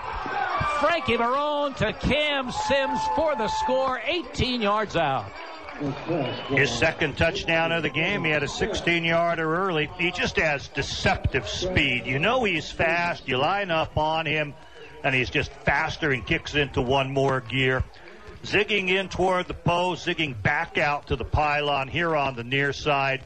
Find him in the end zone, 18 yards downfield from the line of scrimmage. And he just has a step or two on the corner and the safety cheating over, but you can't stop him. He's good. Elliott went up with the extra point attempt. The kick is up, and the kick is good. Time on the field. 1:01 to go in the third. Williamsport, 23. Berwick, 7. You're listening to Bulldogs football on Sports Radio HLM. IndependenceFord.com is officially announcing the biggest pre-owned vehicle sale in Independence Ford's 35-year history. Huge discounts, great trade values, and the lowest interest rate in years. If you need a vehicle, now is the time. Need a deal on a new vehicle? How about 0% for 84 months on 2019 F-150s, and ask about their lifetime oil change program on all new car sales. Now is the time to shop IndependenceFord.com. Independence Ford, 3101 Columbia Boulevard. Better people, better prices. This is Berwick football coach Carm DiFrancesco. You are listening to Bulldogs football on Sports Radio HLM. Berwick Bulldog football. WHLM Williamsport, WBWX Berwick, HLM. What a turnaround this football game in the third quarter. Just moments ago, Berwick had the ball at the Williamsport 5-yard line. Decided to go for the field goal, which was no good. Just 3 plays later, Williamsport gets an 18-yard touchdown pass. Frankie Marone to Cameron Sims. There's also a 48-yard run by Keith Freeman. So 3 plays, they go 80 yards. That's the kind of play that this Williamsport team is capable of. And Berwick was so close to making this a one-possession game, and now in a hole at 23-7, 1:01 to go in the third. And playing without so many of their weapons, it makes it all the harder to come back. Berwick Didn't seem to have the right personnel on. Actually, one too many players. Isaac Tripp, Devin Smith, deep for the Bulldogs. Still over a quarter to go, but demoralizing turn of events here as the kick comes up short, and it's fielded nicely by Braden Boone over the shoulder. Very catch nice. At the 36. Kind of a pooch kick, trying to put it where no Bulldog was, but Braden Boone alertly gets it, and the Bulldogs will have good field position at the 38-yard line. Williamsport coach Charles Cruz thinking like I'm thinking. Berwick's offense is going to struggle to score. They don't have that many weapons. The defense has played very well. So don't give them the opportunity in the specialty game. They've had some of their best attempts on returns, on fake punts.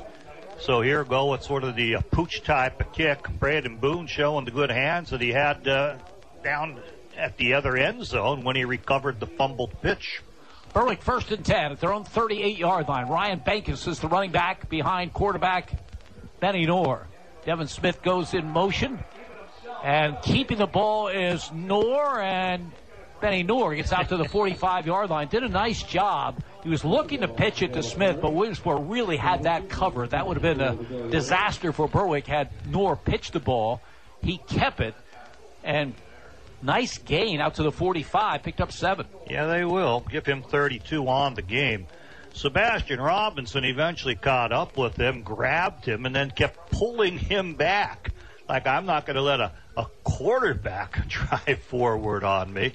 But it was a great decision by Benny Knorr. You could read that one rather easily. No pitch here as the man came across, took the pitch away. 2nd down and 3. Bulldogs at the 45. Taji Taylor is a wide receiver to the left. Devin Smith goes in motion to the left. Inside handoff to Sean Sheptock, and he'll be about a yard short of the 1st down as he's brought down about the 47-yard line. That inside linebacker, Sebastian Robinson, who hasn't been in the starting lineup until this game, again making another play. Trapping action with the reverse, and he stays with it. As the 3rd quarter comes to an end with the score, Williamsport 23 and Berwick 7. You're listening to Bulldogs Football and Sports Radio, HLM. Northeast Pennsylvania, it's your home. And no matter what stage of life you find yourself in, what you rely on most is security. When that house becomes a home, the moment you get that new car, when your dreams become a reality, it's times like this when you have to look to the experts for advice and financial peace of mind. They're there with innovative products and services to help you with your financial future every step of the way. Together, they will help dreams and goals become reality. They are more than a bank. They're your neighbor. They are First Keystone Community Bank. Member FDIC and equal housing. This is Berwick football coach Carm DiFrancesco. You are listening to Bulldogs football on Sports Radio HLM. Berwick Bulldog football. WHLM Williamsport. WBWX Berwick. HLM. Jim Doyle and Andy Lickney from STA Stadium in Williamsport. 3 quarters in the books, and Williamsport trying to start the season at 3-0, leading Berwick 23-7. Bulldogs facing a 3rd down. They have to move those sticks because the way they have it set up now, it's 3rd down and 8. It should be 3rd down and 1 as Berwick will move from our right to our left, and they have it at the Millionaires' 46-yard line. You'd like to see Mason Laubon there on the 3rd and 1, but he was ejected here in this half, as was Peyton Williams a few plays later. Benny Knorr under center. Ryan Bankus is the running back. Sheptock goes in motion to the right. Bankus to call the 1st down and then some. Breaks the tackle, gets to the Williamsport 47-yard line. Strong effort by Ryan Bankus. Yes, it was, Jim. Listed as a sophomore, 5'7", 150 pounds. And he's the guy Berwick's going to have carry them here. You know, seniors, upperclassmen are hurt. Some aren't playing now. The shoulder pads have come off because of ejections. A lot of guys you were counting on 2 ways. You got on the sophomore on a 3rd and 1 with his 150-pound frame. 1st and 10, Berwick at the Williamsport 47-yard line. Benny Knorr, the junior quarterback, under center. Straight drop back to throw. Here comes the pass rush. He'll be sacked. Back at the 49-yard line, Riley Bauer from his linebacker position makes the play for the Millionaires. Yes, he does. Berwick struggling to get time in its passing game. We've noticed that from early. One of the differences is the fact that Jake Lanning's not playing. Not so much just his physical skill. He's an outstanding, highly graded player at center. He grades higher than the other offensive linemen. But he calls the blocking schemes for his team, and that might be making a difference, not having his experience. Each player individually is calling out their blocks in this game. 2nd and 13, Bulldogs from midfield. Inside handoff to Sheptock. He flips it back to Noor. Noor's pass downfield is complete. As the Bulldogs pull some trickery. The handoff to Sheptock. He pitches it back to Noor, and he finds Braden Boone for a first down at the Williamsport 26. Not smoothly executed. All the handoffs were in a little too tight. The timing was horrible. However, pitched back, gave the quarterback Penny Noor some time with the trickery, and he finds Boone downfield for a nice gain. 24 yards on the reception by Braden Boone. 1st and 10, Berwick. At the Millionaires, 26-yard line, Sheptock in motion. And Berwick jumps across. Taji Taylor, who wasn't expected to be at the end, is forced into play, and he jumps off sides. Again, because of injuries and because of ejections, a lot of guys who, were playing one way are playing a little bit out of position both ways in this game now. So it is 1st and 15 for Berwick at the Williamsport 31. Bankus is the running back behind quarterback Benny Noor. Sheptock in motion to the right. Fake pitch to him. Noor back under duress. Throws a pass. It goes off the fingertips of Brian Bankus and goes as an incompletion. If you look at these numbers, Berwick 13 penalties for 131 yards, 2 turnovers, 2 ejections. And it's amazing that it's 23-7 with still time left. You get a score here and get 2. It's a one-possession game. And considering all the negatives, that's pretty amazing. And, Jimmy, a lot of these underclassmen play with a lot of heart. A lot of the star power, a lot of the name power, suffering injuries. A lot of the star power, a lot of your big people, two-way players thrown out of this one. The younger guys stepping it up, and I like the attitude I see. 2nd and 15 from the Williamsport 31. Noor back to throw. Big pass rush, gets the pass away. Diving attempt at interception goes incomplete. But again, Benny Noor under duress. That time it was Avery Campbell from a defensive end position putting the heat on. Yeah, they wanted to roll, try to get him out, but he wasn't going to lose contain. So eventually he rolls beyond where the blocking is going to be. Doesn't fool the defensive end, Avery Campbell, who's a good one. And it'll set up 3rd and 15 here. Ball at the Williamsport 31-yard line as Campbell comes out of there now as Joel Filippo replaces him on this 3rd and long situation. You see what Berwick can come up with. It's tough because you almost have to go to the air, and Benny Noor's been getting no time to throw the football. 3rd down, he drops back to throw. He dumps the pass off to Devin Smith, breaks one tackle but will not break the others, as he will actually lose yardage on the completion to the 33-yard line. Yeah, you just don't have options, Jim. There's only so many tricks to buy time for the quarterback. We saw the double handoff, that flea flicker type of play, and that bought some time, and he was able to complete it downfield. You can only roll them out, but their defensive ends are coming upfield, not letting you roll out.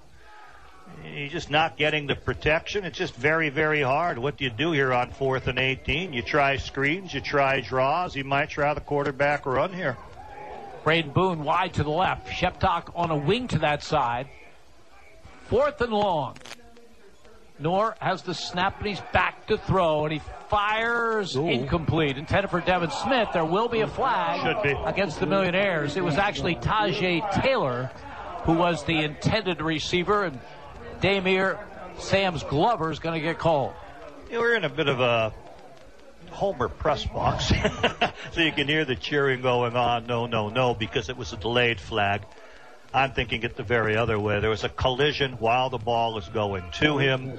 I saw it as a pretty obvious pass interference. Would he have caught it? I don't know. If he did catch it, he wasn't going anywhere, but the flag does come out and that he interferes with him trying to make the catch. Will not get the first down, as the officials confer. It was 18 to go for the first down. I'm not sure what the conference is about. Make it an automatic first. Change the rules a little. They marched off a 7-yard penalty earlier in the game. Oh, they're waving it off. They're waving the penalty off. They must consider it uncatchable, Jim. You know, I was watching the timing of the throw and the collision. It's a good theory, Andy, but there's no such call in high school football. Well, then I don't know what they talked about or why they possibly wave it off unless one guy saw it one way and another saw it another way and a third agreed with the other one. So Williamsport takes over the football. Berwick's been in Millionaires territory in this second half, but coming away with no points. The ball at the 32-yard line. Millionaires with 8:44 to go, leading Berwick 23-7. Frankie Marone has been very, very effective as a quarterback. Andy mentioned that funky throwing motion of his, but the ball gets there. He does. He does the job. It's almost like a shot put as he gives the ball straight ahead to Sam's Glover, and he is buried. Good defensive work up front by the Bulldogs. Yeah, and again, those defensive tackles who normally don't get any credit, give credit again to Brian Knorr. Big, strong fella, drops him for a 3-yard loss. Ball back to the 29, second down and 13. I was talking to Southern Columbia coach Jim Roth in the summer, and he has a quarterback that has a little bit of a similar motion, and he said George Curry told him, once they get to high school, don't try to change it. If the ball gets where it's supposed to be, just let it go. And evidently that's Williamsport's philosophy. You can't argue with the numbers that Marone has put up so far this season.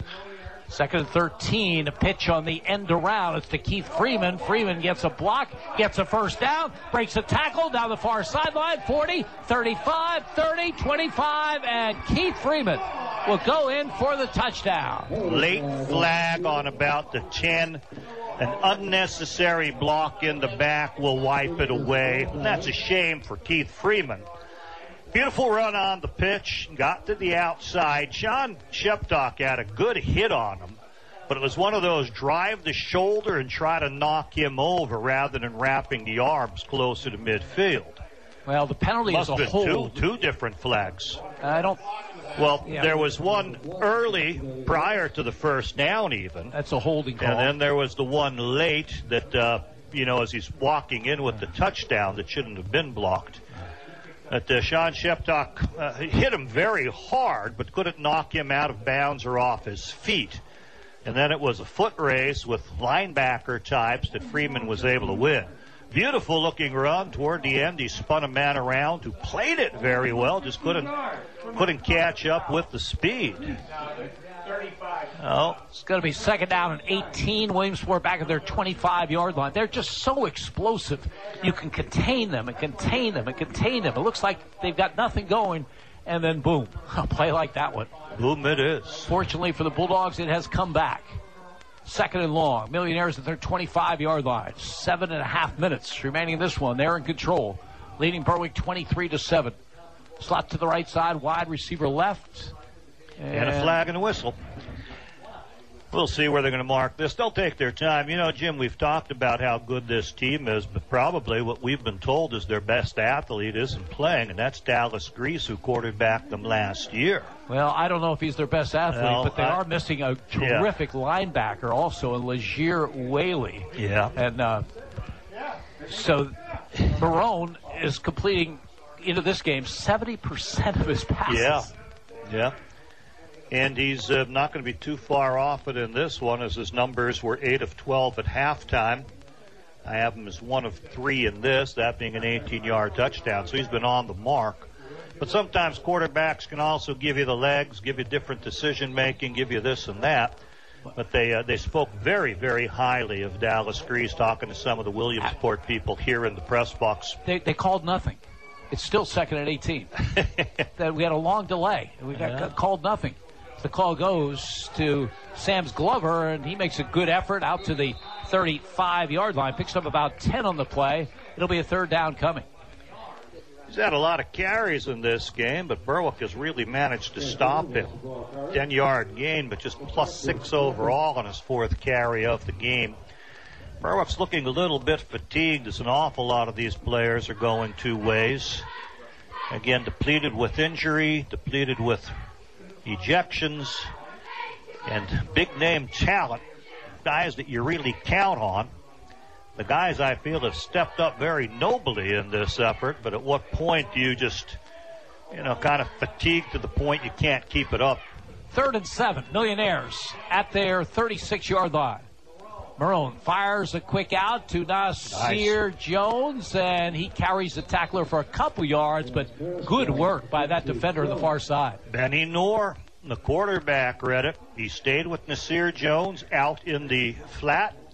Sideways type of pass. In fact, he had to watch if it was dropped, would it be ruled a lateral. Normally you expect that guy to catch the ball and run, but very quickly Benny Noor came up, wrapped him up before he can get a start. We have a stoppage, must be a timeout, although the referee didn't tell us that. 6:34 remaining. Williamsport 23, Berwick 7. You're listening to Bulldogs football on Sports Radio HLM.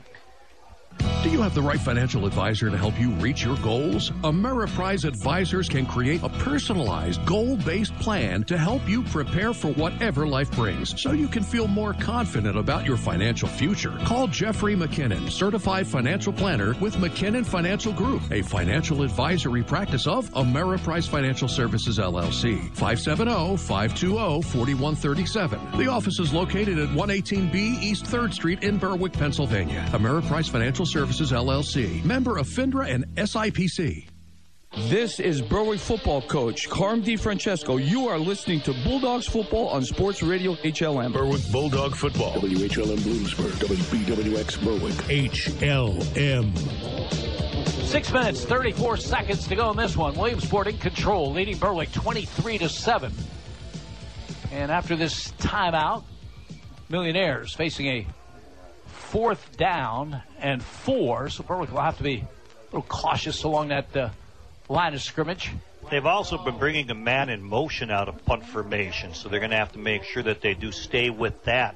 If there is anything where you're going to do a fake, more likely you try to bark the cadence, get them jump off sides. Elliott one up, deep to do the punting, and gets a line drive kick over the head of Braden Boone.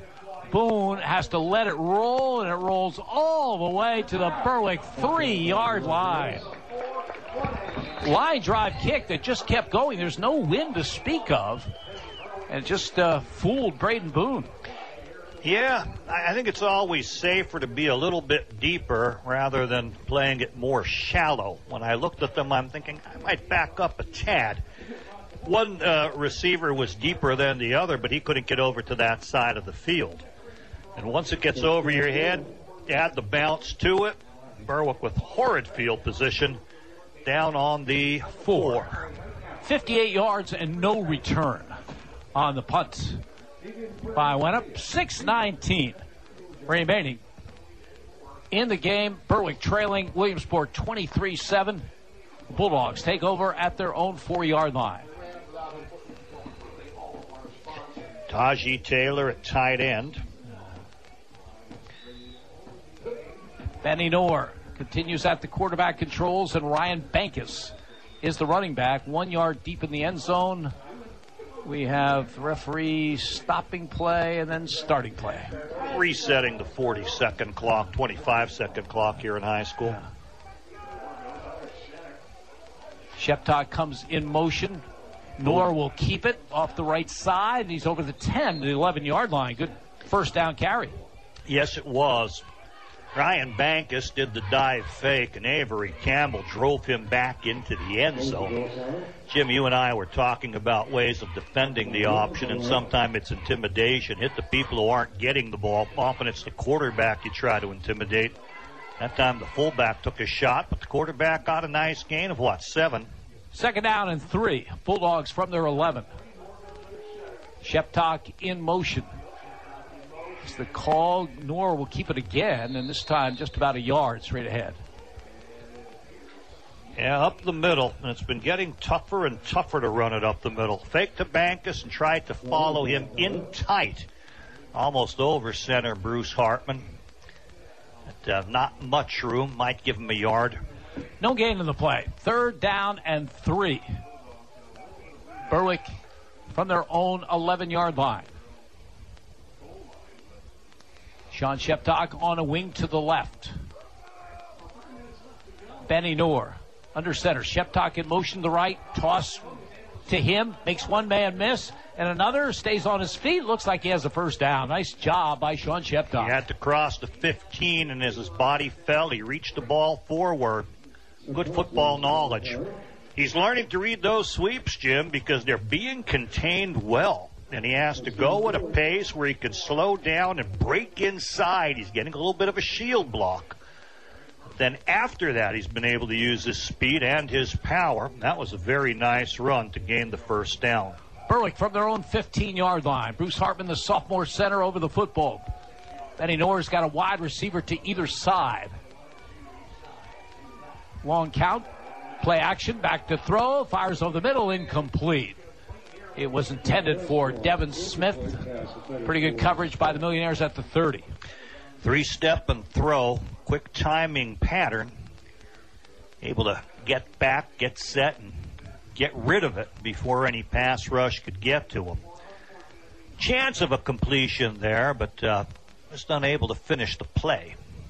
2nd down and 10, Berwick. 4:27 remaining in the game. Slot to the right side. Bankus, the lone running back, behind Benny Noor. As Noor's going to option left, he's going to keep the football, and he's going to be stood up after a gain of about 2 to the 17-yard line. 3rd down upcoming. Nasir Hennigan, we've seen him a lot offensively. He's been playing inside linebacker in this game, able to stay with the quarterback there and make the tackle. 3rd and 8. Bulldogs from their own 17-yard line as we go under 4 minutes remaining in the game. Stay with us. The post-game, besides the scoring and stats, we'll have a look at other scores with Raven Klein. As Berwick facing 3rd down here. Tajee Taylor wide right. Braden Boone wide left. Wishbone. It is the wishbone look. The give straight ahead to Sheptock, and he'll battle for what he can get, and it's only a couple out to the 19-yard line. I used the wishbone a little bit, but didn't run option. I felt instead of a straight T, offset it, have like double I backs, and you can do a lot of misdirection part of the wing T. Little crossing action in there. Sean Sheptock took it up the middle, got what he could get, but not enough. Berwick's going to be forced to punt. Sheptock will be punting in the long snapper for tonight's game with the injury to Jake Lanning. Xander Unger. His punt snap's been very good. They are again. Sheptock is going to try to fake it again. This time it's read well by the Millionaires, and Sheptock forced out of bounds across the way. Just couldn't get by one man who played it well. Damon Green, he's been playing very well at cornerback, and he might have been out wide on one of the headhunters. After they were fooled last time, he might have been told to stay in and watch it. This time they tried on the opposite side, but Damon Green staying home, watching until that ball was going to be punted. Could not be fooled, used the sideline to his advantage. The high-risk play sets up great reward for Williamsport with wonderful field position. No gain on that play. 1st and 10, Millionaires at the Berwick 19 with 2:56 to go. As Hennigan, the lone running back, he gets the call, and he is stood up right about the line of scrimmage. So 1, 2, 3, 4, 5, 6 Berwick players involved, and you do like to see that, Jim. Yeah, good sign with just 2:40 to go, and you're down 23-7. No quit in the team. Wyoming Valley West is going to come to Crispin Field off a victory. A final tonight, Wyoming Valley West 26 and Pittston area 24. So the Spartans will come in 1 and 2, as will the Bulldogs here, with just 2:20 to go in the game, and Williamsport leading 23-7. They have a nice team. Well coached, too. Talking about these Millionaires, as we have a running back to either side of Marone, who operates out of the gun, and Millionaires' right tackle beats the count, gives a cross, and bring it back to the 24, bring up second down and 15. He's had a good battle. That's Joel Falepa, and he's been going against the sophomore sensation in Spencer Kishbaugh. And he wanted to get aggressively in after him with this run block. They even had a little collision there where you can see it's been a good night of fighting back and forth with the two of them. Second down and 15 for the Millionaires. Cam Sims enters the lineup. He is wide to the right. He's had a couple of touchdowns in this game. He's got single coverage out there. As Marone gives on an end around. Not much doing. It's Keith Freeman. It's really defended well by Berwick. That's a nice play by Ryan Mendez Tejada to bring him down at the 22. Yeah, he came from the inside, Jim, but the man who contained it was Spencer Kishbaugh. Defensive end, he'll have some contained responsibilities, as would the corner and whoever's playing that sort of outside safety position. But Spencer Kishbaugh that time prevented it from getting wide, and that's a tough play. Tough play to stop. We've seen it go big. And then finished off by Tejada Mendez in there. Third down and 12. See how the Millionaires play it with that 23-7 lead and the clock running, 1:15 to go. Marone has Sam's Glover as the running back. Takes a pitch, and Sam's Glover with a good effort. Close to the first down yardage, but he'll come up a couple of yards short, down around the 13. Berwick stood him up, and you can see people in the secondary trying to rip the ball away. Smart football. Couldn't get it. And now the field goal unit will come on. Dallas with a win tonight over Wilkes-Barre area, 34-13. You know, I looked at that Dallas lineup from a year ago where they made it to the state finals. Almost no one returns, but they've got it going. And this is their second straight win by a big margin. It was Wyoming Valley West last week, and it's Wilkes-Barre area now, as the field goal will be a 30-yard attempt by Elliott. Went up straight on. He's a left-footed kicker. Snap placement. Kick is up, and the kick is good. Timeout on the field. 15.3 seconds to go. Williamsport 26, Berwick 7. You're listening to Bulldogs Football on Sports Radio, HLM. Yannick Real Estate is your full-service real estate agency. Buying, selling, residential, commercial, multifamily, land, and rental management. Call Yannick Real Estate. Owner Mike Yannick, a veteran himself, served his country and has been serving this area for decades. Mike and his staff will guide you through the real estate process. Veterans, be sure to check the VA loan options. Yannick Real Estate, your full-service real estate agency. 1232 West Front Street in Berwick. Call 759-3300. This is Berwick football coach Carm DiFrancesco. You are listening to Bulldogs Football on Sports Radio HLM. Berwick Bulldog Football. WHLM Bloomsburg. WBWX Berwick. HLM.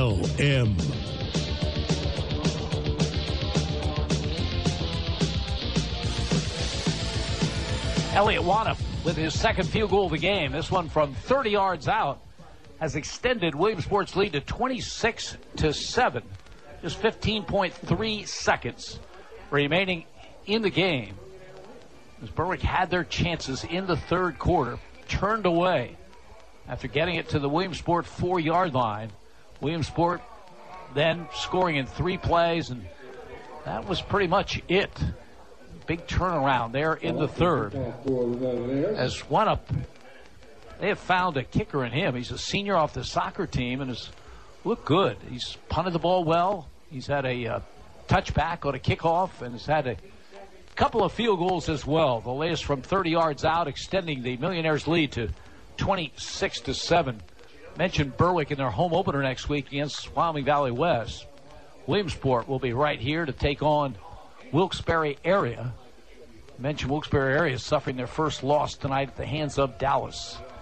As Wenup's kick, low line drive, gets by one Berwick player, picked up by another, and return out to the 36-yard line with 10.8 seconds remaining in the game.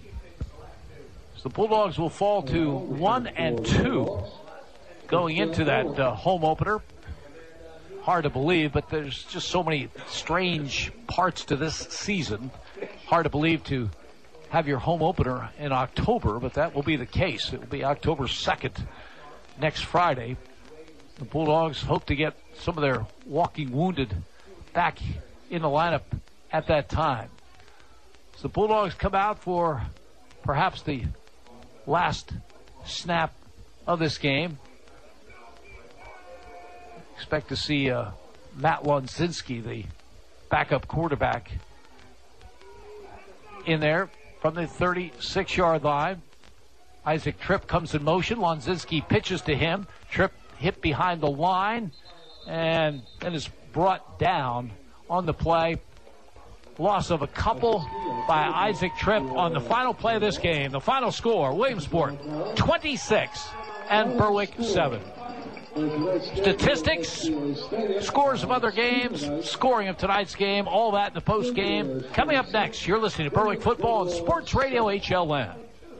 We're Alexander Family Buick GMC in Bloomsburg, home of the Blaze Alexander lowest price guaranteed. Whether it's a new GMC Sierra 4x4, Acadia, or Terrain, or any of the full lineup of Buick SUVs, you'll get the lowest price guaranteed. We've got a huge selection of quality pre-owned vehicles too. Local one-owner cars, trucks, vans, and SUVs. Why shop anywhere else when you'll get the best selection, the best financing, and the most for your trade at Alexander Family Buick GMC in Bloomsburg? We're taking deals the other guys won't.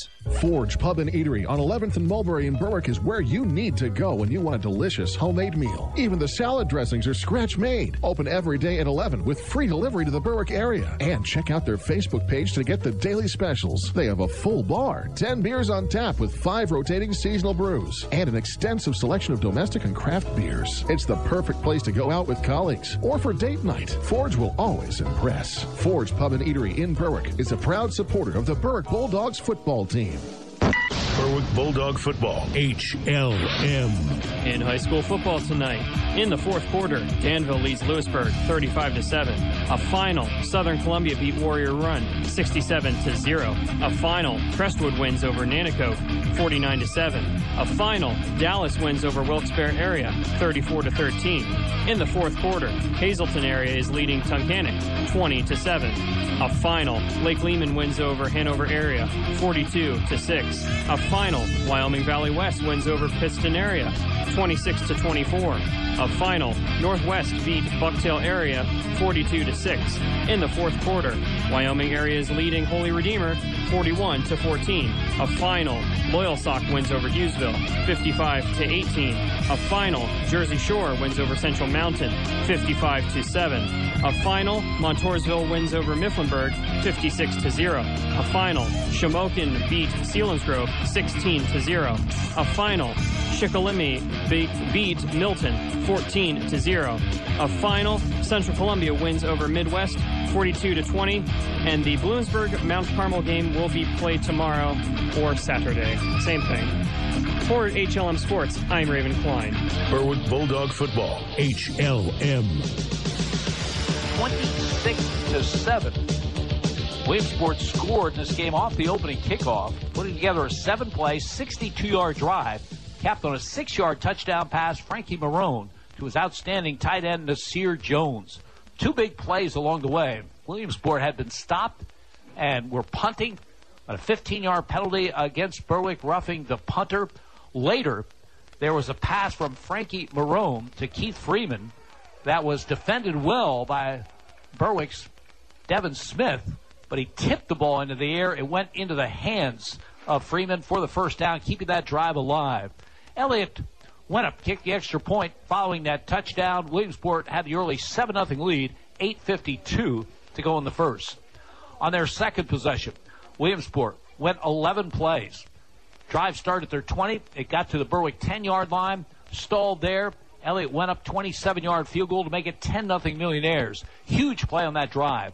4th and 1 for Williamsport at the Berwick 42-yard line, and a 26-yard pass completion from Frankie Marone to Nasir Jones.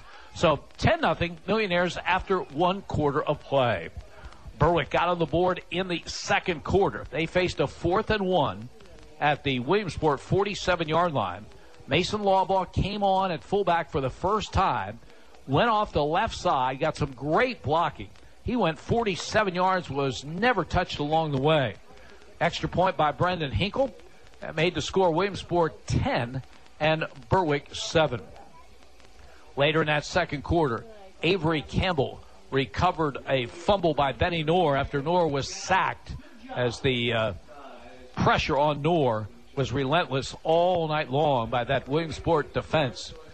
The Millionaires got it to the 16-yard line of Berwick after the recovery at the 40.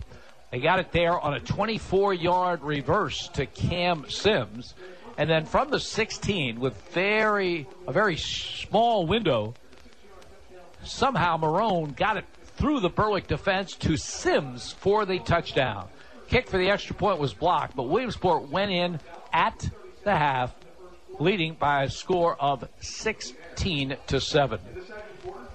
In that third quarter, things just didn't go Berwick's way. I mentioned the situation in which the Bulldogs had the first down at the 5-yard line, could get in. The field goal attempt missed, and then in 3 plays, Williamsport got it 80 yards for the touchdown. Frankie Barone, 18 yards to Cam Sims. There was also a 48-yard run by Keith Freeman as Berwick faked the punt, got it into Williamsport territory, and then Mason Lawbaugh was racing for a first down. He fumbled the football. There was flags all over the place. Lawbaugh ended getting ejected. Williamsport got the football, and later that touchdown to Cam Sims. Williamsport extends the lead to 23-7. In the fourth quarter, Berwick struggling on offense. They go to the fake punt again. This time the Millionaires were up to the task. Sean Sheptock stopped at the 19-yard line. Elliott Wanup kicked a 30-yard field goal. That came with just 15.3 seconds to go. And the Millionaires win this one 26-7. Stats in tonight's game, Andy Lickney. Jim, it's hard to believe Berwick has more total offense, 253 yards. They put 206 yards into the ground game, but a lot of it on big plays. Just a couple plays sort of make up 100 of that 206 yards. 253 overall on the game, and Williamsport with 189. Williamsport had a wonderful balance. They rushed for 110 positive yards, lost 33, but keep the 110 positive, and they passed for 110 yards. So equal in positive rushes and equal in passing, but they'll finish with 187. Let's look at Williamsport. The Millionaires, 23 carries, a net of 77 yards in the running game. Nasir Hennigan rushed for 22 yards on 9 carries. Demir Sands Glover, 5 for 12. Keith Freeman broke along, 5 carries for 52 for him. Cameron Sims, a very special talent, but used sparingly, a 24-yard run on a reverse. Add in his 2 touchdown catches, and you see how strong a player and impact he had on this game. Those guys make up the 110 yards in rushing, but quarterback Frankie Moore harassed a little bit. 3 sacks he suffers. He'll lose 33 yards on that. So 77 yards net in the ground game for Williamsport. Frankie Moore, a little unorthodox in the way he throws, but he gets it done. 10 of 16 in this game. That's 62%. It'll lower his 70% passing percentage, but keeping it strong. 10 of 16, no interceptions, 110 yards in the air. Nasir Jones, his favorite target, caught 5 for 38.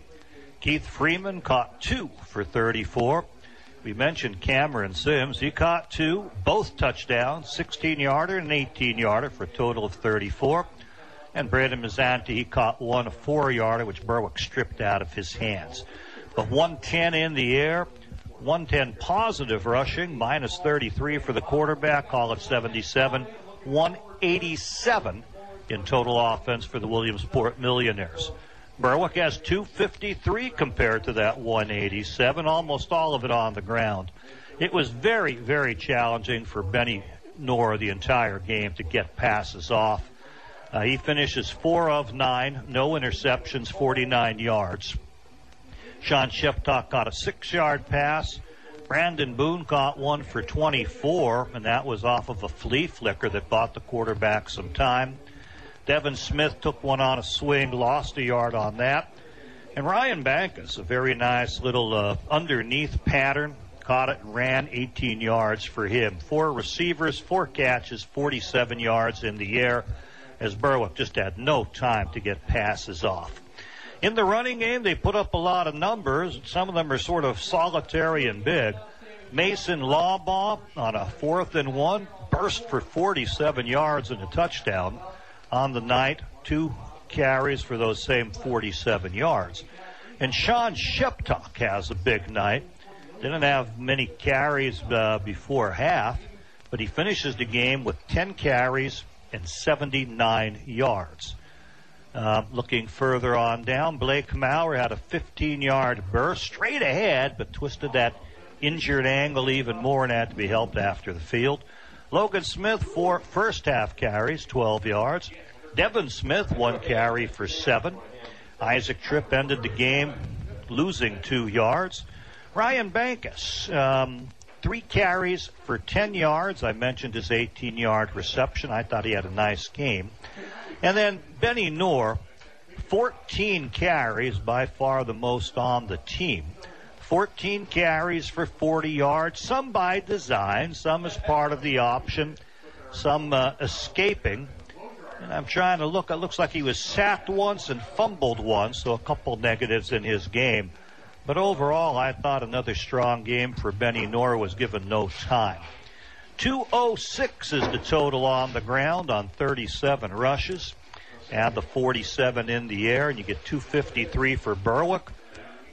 Comfortably over the 187, but just too many mistakes, too many first-half penalties, second half followed with ejections, playing with tired people and inexperienced people. I thought it was a great effort by Berwick, considering injuries and depletion of the starters.